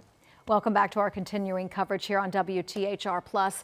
We're going to start with kind of just a large view of the area. Storm reports are what you're going to see here. Lightning strikes are what you're going to see here, and the outline of severe thunderstorm warnings. What really stands out, well, a couple of things. The amount of storm reports. This was an intense area of storms that moved through central Indiana. What also stands out, all of these tornado reports. This was a storm that we were tracking during our early evening news that came out of Illinois. Impacted parts of Sullivan County and then really moved into an environment where it strengthened and produced a tornado. And we're getting reports of damage. We're seeing some of the damage now coming out of Monroe County and several videos showing this tornado. But that's the track of it. It did weaken as it moved out of Brown County into Bartholomew County. Everybody else, we've been dealing with large hail reports and damaging wind reports. I do want to show you where we still have severe thunderstorm warnings in effect. These are for the potential of large hail and damaging wind gusts. So we still have warnings in effect for areas south of Indianapolis, so Beech Grove toward the Acton area, and then over into Morristown, Knightstown, Greenfield. So we move across Hancock County into southern Henry County and northern Rush County.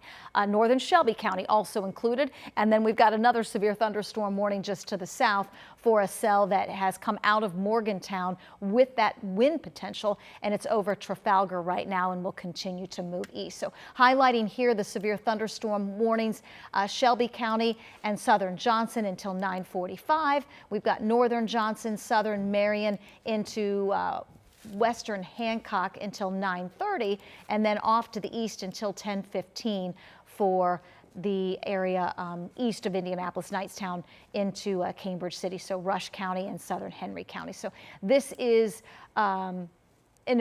it's been an impressive day, Rob, in terms of severe storms. Yeah, and I want to make sure I give you just a moment to catch your breath, get a drink, and talk about a couple of the things that we've seen here as far as some weather photos and videos. Let me start with Weather 2 if they're able to pull that up. Want to show you some of the hail video, some of the hailstone pictures from earlier in the day. This one was from Megan Marietta. This was one of the first sets of images that we saw come in from the storm that moved through Sullivan, Indiana. This is the cyclic tornadic supercell that was producing a tornado as it moved across parts of Illinois. Then it crossed the state line, moved through Sullivan. We saw that very large softball size hail.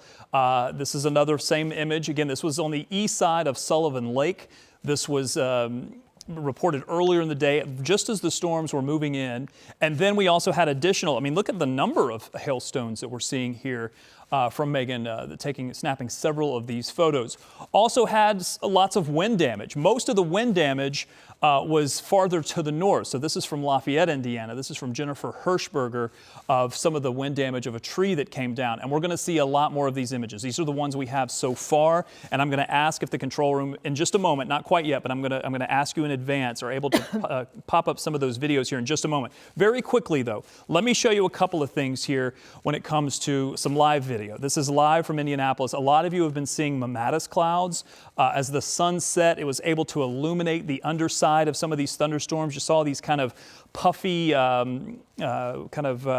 dry pockets of cloudiness that were kind of eerie at times. I've seen a lot of the photos that have been coming in. I don't have any to show you, but that's what you were looking at. It was the sunlight illuminating the underside of some of those thunderstorms. Now, current conditions, we've cooled way down. 60s right now. Still some rain being reported in many locations as Angela's been updating us. But let me show you where the wind speeds were and are. Here's current wind speeds as we now see some of the storms pushing east. 38 right now is the highest wind gust that we're seeing right now. That one's going to be out of Richmond.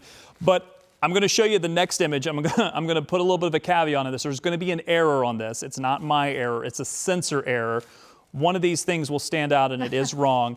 It is a 180 that shows up for Columbus. That is an error. It was an error from earlier in the day, but it's the way our system read the error. But the 75 that you see for Indy, for the airport, that was a legitimate reading that occurred as the storms initially steamrolled through parts of Indy. And also look on the east side, Mount Comfort, 63 miles per hour, a 51 mile per hour wind gust reported at Frankfurt, 54 over in Paris on the other side of the state line. And look at Champaign, they had a 69 mile per hour wind gusts from earlier in the day from these storms as they move through. So think about that. Our highest wind gusts, again, ignore the 180 there, the Indy airport at 75 mile per hour, and that's going to lead to a lot of tree damage, a lot of power outages that we're still trying to calculate exactly how many power outages that we've been looking at, the 63 mile per hour wind gust that we were talking about there. Now, let's go to some of the video from earlier in the day, just to recap this, because one, it's fascinating, compelling video, but also we want to give you a sense of what has happened across parts of central Indiana. Let's start down in Bloomington, where we saw multiple videos like this, where you're seeing a very well-defined tornado that is making contact with the ground. The condensation funnel may not be reaching all the way to the ground, but the circulation is. That's kicking up the debris. And notice all of the debris that it is kicking up. When Sean Ash was showing you all of the debris ball, the debris signature, things like hail, things like heavy rain show up very intensely on our radar because the radar beam has something to bounce off of and be picked up. When it bounces off of things like leaves and trees and papers and whatever else is in that debris, it also gets picked up significantly, and that's why we're able to see that debris ball so clearly on radar. Let's go to some of the other video that we've been looking at, also near Bloomington. We've been showing you this video, but this is probably one of the most interesting from a meteorological standpoint because we have the multiple vortex tornado that's happening here. Watch as you see multiple almost smaller tornadoes rotating within the individual tornado, including one long rope-like structure on the left side of your screen that'll pop up here. Incredible structure. Angela mentioned it earlier. We don't often see structure like this, both on the radar presentation, those supercell, hook echo, debris signature tornadoes, but also this type of video because of the nature of the way this storm system came through earlier in the day today. That video also showing you, let's go to one of the other videos that we were looking at here. I don't know what they have racked up yet next, but yeah, this is one of the earlier videos where we were looking at a kind of a thin funnel, but look at the rotation just within the sky. The whole rotating wall cloud, that larger, darker structure almost covering the entire screen, that's what we actually see as the rotation on radar. The tiny little tornado that's coming down from that, I call it tiny, but compared to what the radar can pick up, it usually doesn't pick up unless it's very, very close to the radar itself. Things are rotating in the overall thunderstorm, and that's that couplet signature that Angela and Sean have been showing you all evening. We have more tornado video and more damage video. This one was one of the earlier videos that we saw. This one was near Newberry. This was from the Newberry Volunteer Fire Department, from one of the firefighters, Corey Raleigh. I want to make sure I have the name correct there. Yes, it's on the screen. I just want to make sure I can read it. But at this point in the tornado's life cycle, it was quite large. When we initially saw this, it was one of the first tornado videos that we saw in this evening. Impressive structure. You can see it's a much wider, almost a wedge tornado, we would call this, where it's quite large on the ground. Thankfully, at this point, it was definitely in a much less populated area. When we look at this video, this is drone video. Now we're starting to get damage video in, and we'll continue to get more and more of this damage video. And I'm hoping they'll let this play a couple of times because I want to walk you through what you're looking at. You're looking at the clear Creek area. This is in Bloomington, very close to Bloomington, just to the south. Lots of tree damage. You see some of the neighbors out and about trying to survey what's happened. And then as we pivot to this area, you were looking at that one building right in the center of your screen. That's the Clear Creek Post Office that's been damaged, but also nearby buildings that have had pieces or almost entire roofs that have been ripped off or damaged because of that. Again, look at the tree damage. When the Weather Service goes out to look at a lot of this damage, this is the type of thing that they're going to be looking at. How quickly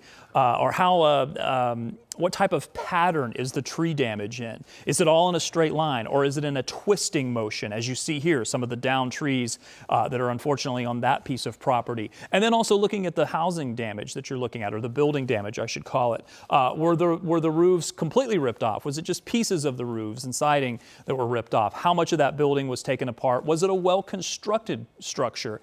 Because obviously if it's a not well-constructed structure, it can be damaged by lower winds than one that is sturdily built or up to code, built a little bit more recently. That's the type of thing that National Weather Service will be looking at. And they'll also be looking at this video. There have been some cases where the tornado damage has been either cleaned up or removed before the National Weather Service has a chance to survey all of the damage. And as we learned from the April 2nd tornado outbreak, there can be a lot of damage, and it takes a long time to get the National Weather Service out there to look at all of this types of damage. Sean and Angela, I'm going to send things back to you to reset us. Yeah, and that's an excellent point, because we're going to have several tornadoes, all this damage, and you got a crew that's done a heck of a job getting the warnings out in addition to the forecast process here.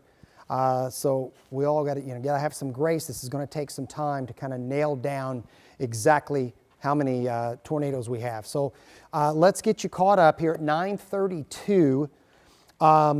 You can see where the tornado watch has been allowed to be canceled. And basically, if you're left or west of this line, the threat of severe weather is over. If you're along and east of it, it still continues. It's not as robust as it was just a couple of hours ago, but we still have some severe thunderstorm warnings, and the warnings are going to be for some pockets of 60 to possibly 70 mile per hour wind.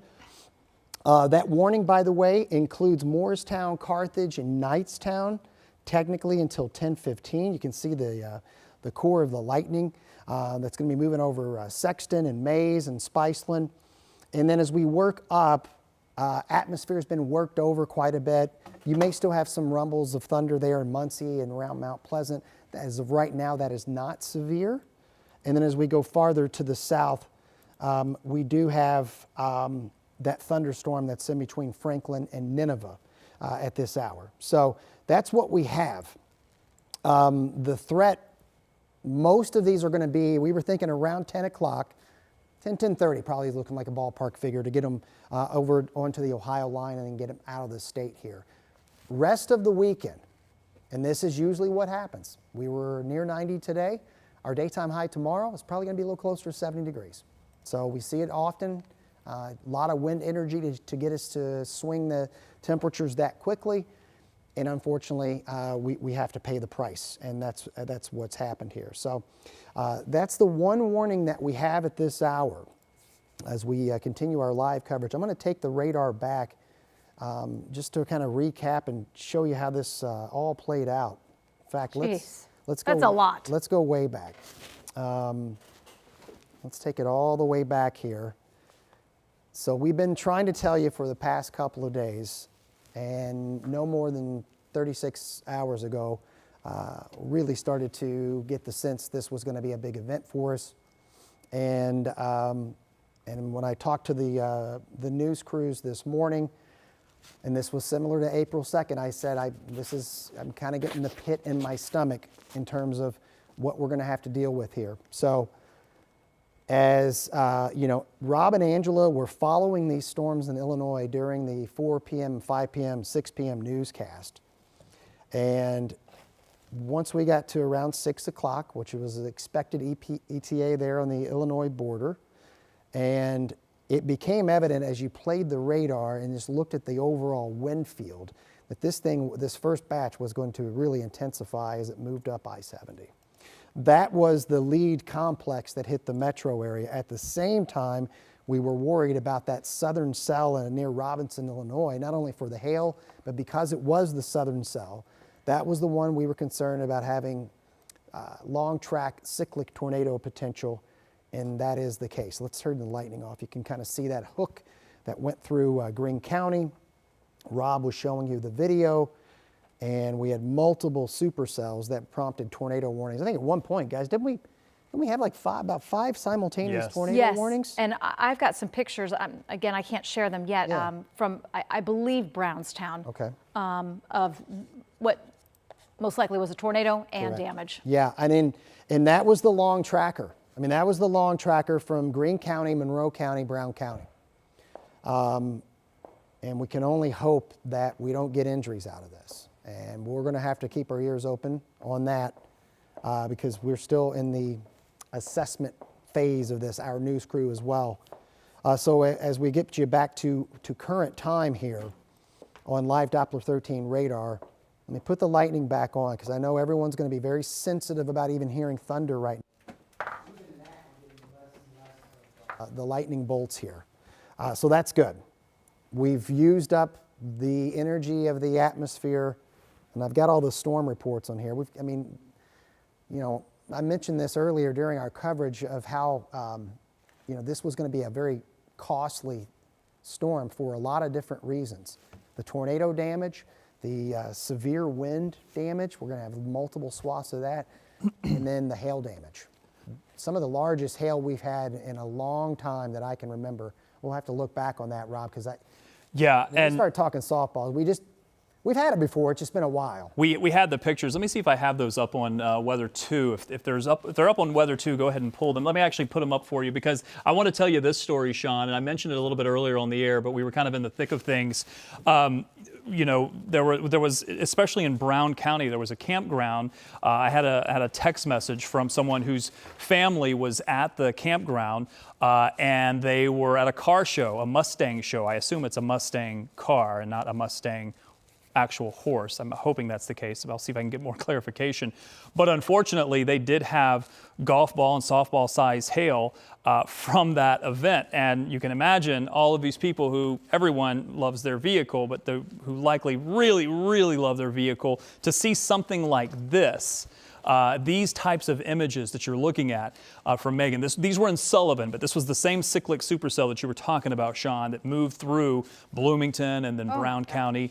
And then, you know, this type of hail is rare for anywhere, let alone for us here in central Indiana. Yeah, so I put up the hail sizes.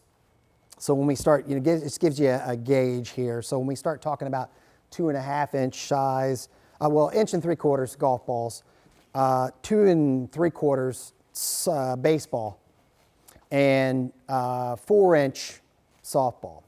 You know, baseball, I'm telling you, you get into baseballs, and I've been in one time, and that's enough for me. It'll smash your windshield. That baseball will be enough to damage obviously your automobile, but also the siding of your home, the roof. So. And then you're talking about smashing windows and things of that nature. So, and Angela, we had a window out downtown, but that was wind damage. Is that correct? I believe, and that report came from Felicia that several of our colleagues were downtown at an event. So I believe, but not confirmed. Yeah, and I think we'll have to wait and see on that. But I remember, and I believe it was either 05 or 07 when the Regions building. Some of these years kind of run together for me, but. A similar setup, a severe storm wind complex moves through, and that the wind gets funneled through these buildings downtown. That's what happened to the Regions Bank building. We'll see if that's what happened, or if indeed it was maybe wind-blown hail there, Angela. But thankfully, both are possible. Thankfully, as I look at radar, and we were kind of saying we'll get closer to 10, the severe threat should start to wind down, and that seems to be playing out. I just don't like all those tornado reports or tornado icons that we have over Greene County and Monroe County and Brown County. And I haven't clicked on this one yet. This is from, that was a funnel cloud report from much earlier. That was also the same cell that moved through. So it is going to be interesting to see the damage surveys on this as we move through here the next couple of days. Well, probably even longer than that. Yes, and what we found with the April 2nd is it takes a long time to get all of the damage assessments for the National Weather Service to go out. We cover a large viewing area. If you think we go from Monticello and Delphi and Lafayette all the way south to Bedford, Seymour, Brownstown, North Vernon, and then to both state lines, and we're covered by several National Weather Service offices. We've got the one in Indianapolis. We've got one in the northern part of the state that covers our northern counties. And we've got one out of Wilmington, Ohio that covers our eastern counties. And then if you think about the state in general, some of our counties are covered by Chicago. Some of our counties are covered by the Louisville office. So it definitely takes a long time to get all of the assessments in. And here's why it's going to take a long time. Look at all of the damage reports from today, from this evening. And this took, what, 3 hours? So all of these damage reports in a matter of several hours. And they're going to be hail. They're going to be damaging wind. There are going to be tornadoes. What most likely will end up being several tornadoes. The long track one, but we also at one point had areas south and east under tornado warnings as well, including parts of Jackson and Jennings County. So think Seymour and North Vernon and Brownstown. We detected rotation around Medora. There was a lot going on tonight in terms of severe weather. So this shows us the damage reports. I do have one severe thunderstorm warning left, and we'll stick with you here on WTHR Plus on the stream. And until we don't have any warnings, this warning goes until 10:15. So we'll stick with you until this threat of severe weather has ended. And then that's going to give us a little bit of time to regroup and get ready for the 11 o'clock news. But we do have thunderstorms continuing to move through parts of central Indiana, and actually, I think our radar is, we were having a couple of data issues. So this is the warning that's left until 10:15. This by far is the strongest storm in between Newcastle and Rushville. You can see all the lightning associated with it. It is going to move east, headed to Cambridge City, Connorsville, that holds together Richmond and Liberty. So this is the one lone significant storm that still has severe potential that is left. And I will say the strongest part of the storm is now just northeast of Rushville. So focus on the concentration of lightning strikes. This is where we have really the lone severe storm left, and really a lot of work to be done. Our digital team is in place, gathering all of the videos, gathering all of the pictures. So look for extended coverage on not only here on WTHR Plus, but on WTHR.com as well. Yeah. To pull back up Weather 2, and I want to have this video up while I mention this storm report that came in, Angela, because this is new for us. These are some of the wind gusts, and by the way, ignore the 180. It is an error from earlier in the day at Columbus. It did not gust to 180 there, but the other values are ones that are actually recorded. 75 at Indy, 63 at Mount Comfort. But let me also mention this report. So this is from a Skywarn spotter. This is for Monroe County. And if the desk is listening to me, pay attention to this as well, because I don't think this has come across the official wires yet. So State Road 45 and Harmony Road, that's where they have some damage. They have several homes destroyed, plus one mobile home that has been destroyed, plus the old Harmony Church. So if you're familiar with this area in Monroe County, that's State Road 45 and Harmony Road, the damage there that we're getting, and again, we don't have any video of this, although some of this may have been covered from that drone video. This may be a different area though. Several homes destroyed, plus one mobile home that's been destroyed. plus the Old Harmony Church. I don't know if that means the Old Harmony Church has been destroyed or if it's also got damage.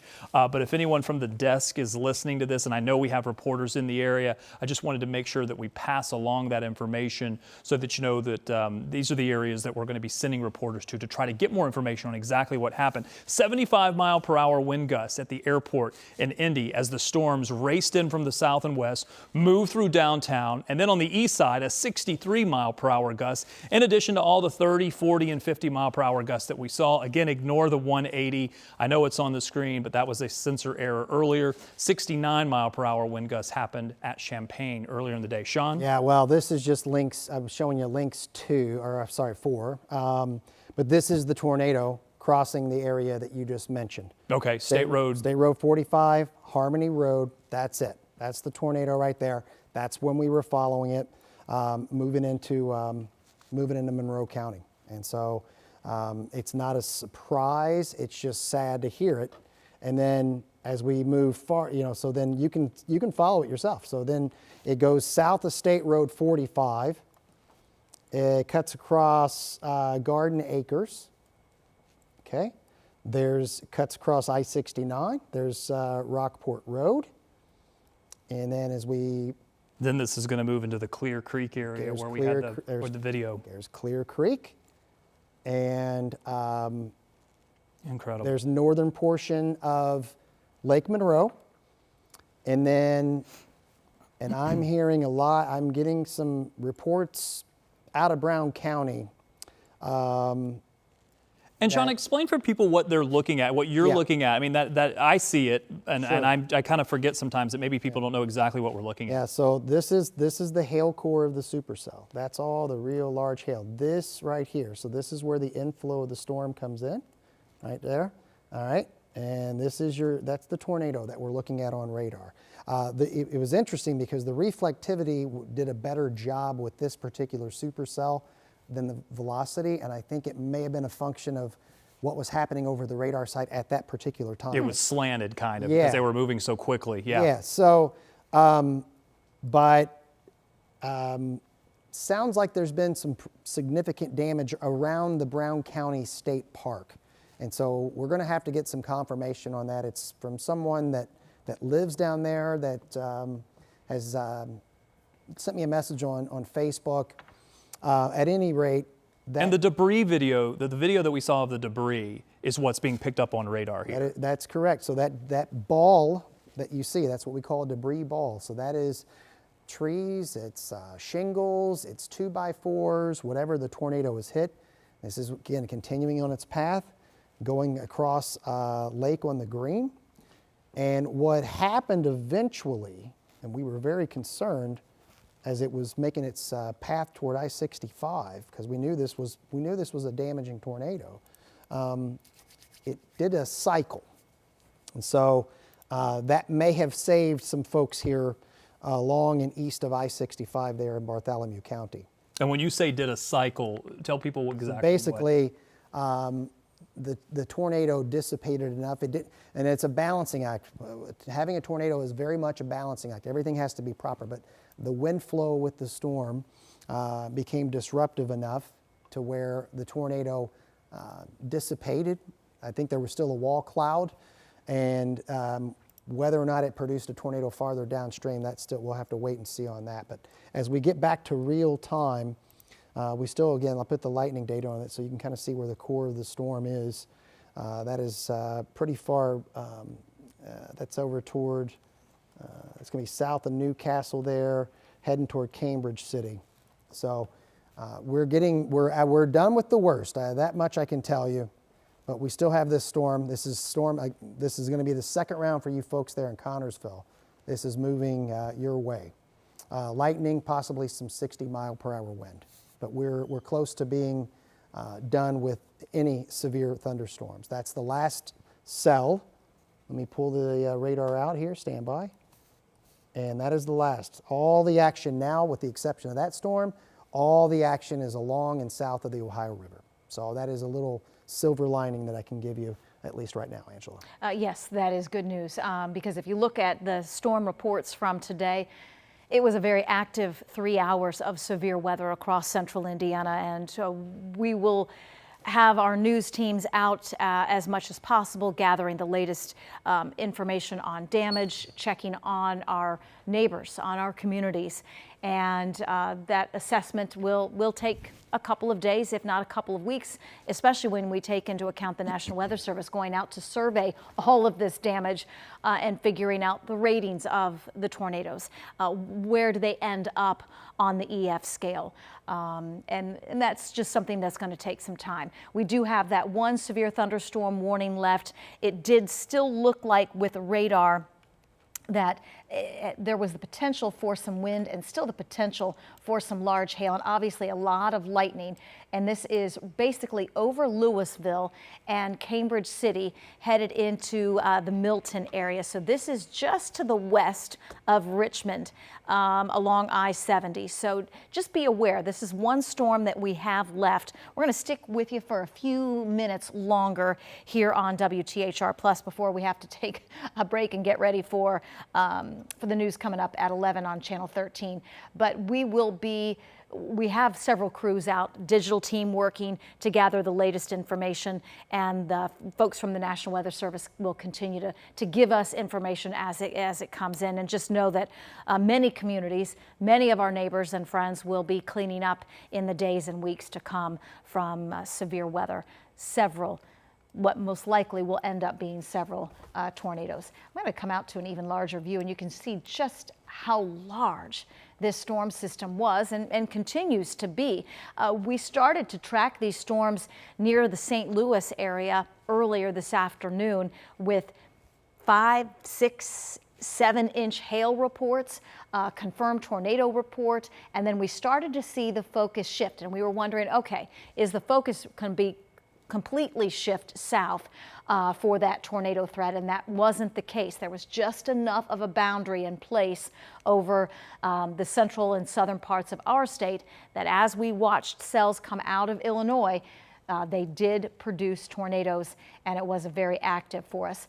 Severe threat is now beginning to push south and east of central Indiana. We do have one warning left, and that's going to be, actually they did go ahead and issue for Richmond, which isn't surprising, until 10:30 this evening because of the strong, potentially severe storm that is situated now just to the north of Connorsville with hail potential and some wind potential. Yeah, so what I want to do now, and again, I'm gonna ask the production crew there if they're able to re-rack as much of that video as possible while I'm talking. Go to Weather 1 if they could, or excuse me, Weather 2. Go to Weather 2 if you could. In the meantime, while we're trying to get that video up, I want to show you this. This is the last 6 hours. This is going to give you the radar loop of the last 6 hours. The one supercell, watch it as it moved through Bloomington, through Columbus, continued pushing east. Then we had another cell, and then we had those, some data concerns about some of the updated radar. But you can really see the storms as they tracked almost due east. Initially, they were lifting a little farther to the north. Then they took a little bit of that right turn. It's something that Angela and I were discussing off camera as this event kind of got underway when we were in the 4 and 5 o'clock newscast, saying, will we see them be able to have enough moisture and energy to work with? And clearly they did. They were right on that boundary, and that boundary may have actually served as a little bit of a focal point for some of the tornado both on radar imagery that we saw, but also some of the tornado video. If we have some of that video, let's go back to it. We're going to go to that very quickly. This is some of the first video that we saw. This was from Sullivan, this is from Newberry. This is from the Newberry Volunteer Fire Department.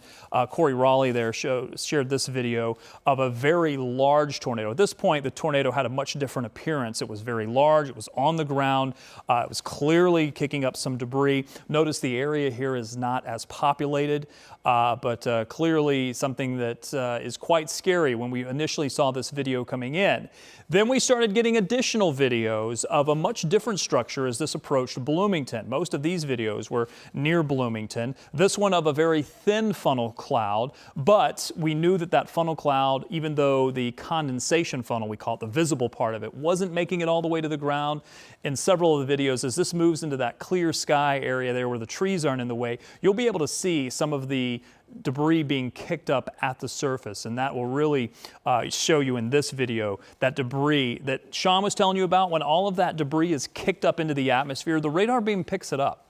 And it picks up all of those 2x4s and branches and limbs and dust, and it shows up very brightly on radar. It's why we call it a debris ball signature, because that big ball of debris that you're looking at there right in the center of your screen is what does get picked up. Very different appearance here in this video and in several of the videos. One of the videos, and I don't know if we're able to go to it here in just a moment, showed multiple vortices within the tornado. This is the one that has really been fascinating. This may be one that, you know, scientists look at just because of the structure, the nature of it. Keep in mind, the sun was also setting at this time, and the way the south side of the storm had kind of an opening, as Sean called it earlier, the inflow, you could get a decent perspective of making these very photogenic. You're able to see these, although given the direction this is traveling, they may actually be between the funnel and the rain and hail core that's behind them, because this is moving from right to left, which tells me they're actually north of this funnel, just given by what I'm looking at here and trying to orient it.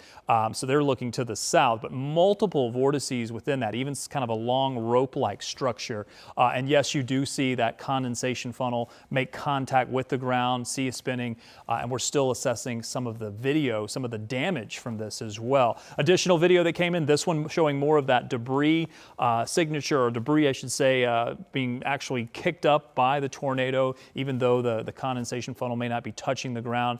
We're going to see more and more of this video, I think, especially since this started to move into an area which was much more populated as it approached Bloomington. You can see, again, the debris that's getting kicked up. And also in some of these videos I've been watching, you see debris to the left and right because it gets vaulted into the air, and then it takes a while for it to fall down, especially if it's paper or shingles or things that may be able to stay lofted. You can see some of that.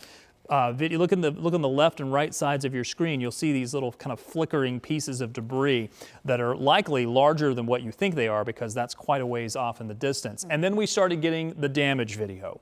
And then the damage video looked like this. This is what we started to see with the trees that were snapped in half, and in all different directions, by the way, which is what the Weather Service is going to look at. This is near Clear Creek. This is south of Bloomington as well. This is Monroe County.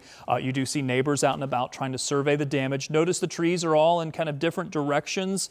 And then as this pans to the right, you'll see some roof damage, but also what we believe is the Clear Creek Post Office, which we've also seen in pictures that was damaged quite a bit. The roof is missing, quite a bit of it is strewn off to one side, but you also see additional structures that have been damaged. So quite a significant amount of damage that we're going to see, and quite a significant amount of video that we've been seeing. Very quickly, if they're able to go back to Weather 2, just to update you again on some of the pictures that we saw from some of the hail, because it wasn't just the nature of these tornadoes, but look at the size of this hail that fell in central Indiana. This one's near Sullivan. This was east of Sullivan Lake from Megan Marietta, and thank you, Megan, for sending those in. We appreciate them. Another picture here, again, we're talking softball size hail, baseball size hail, 3-inch size hail. This doesn't happen very often, especially in central Indiana. Very impressive that we're looking at these type of hail pictures. And then there was also a lot of wind damage. Remember, we had 75-mile-per-hour wind gusts that came through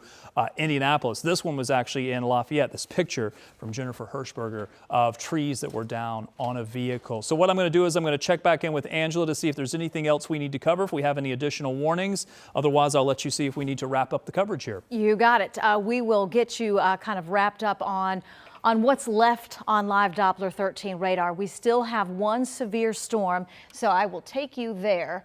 This is impacting Wayne County right now. So it's coming out of northeast Rush County, and right now I'm going to have to remove the lightning because there's so much lightning, just to get so you can see where the storm is and where we expect it to go. So in most intense part of the storm between Louisville and Cambridge City and Milton, and this is going to move east across Wayne County, Centerville into Richmond within the next 10 to 15 minutes. It is moving rather quickly off to the east, but the severe thunderstorm warning technically I believe goes until 10:30 for Wayne County. Yes, we will we'll stick with you for a little bit longer just to make sure that this one doesn't do anything strange on us before we let you go. But our continuing coverage here on WTHR Plus, the severe threat is beginning to wind down. We have one severe thunderstorm warning left for Wayne County until 10:30. This is impacting Cambridge City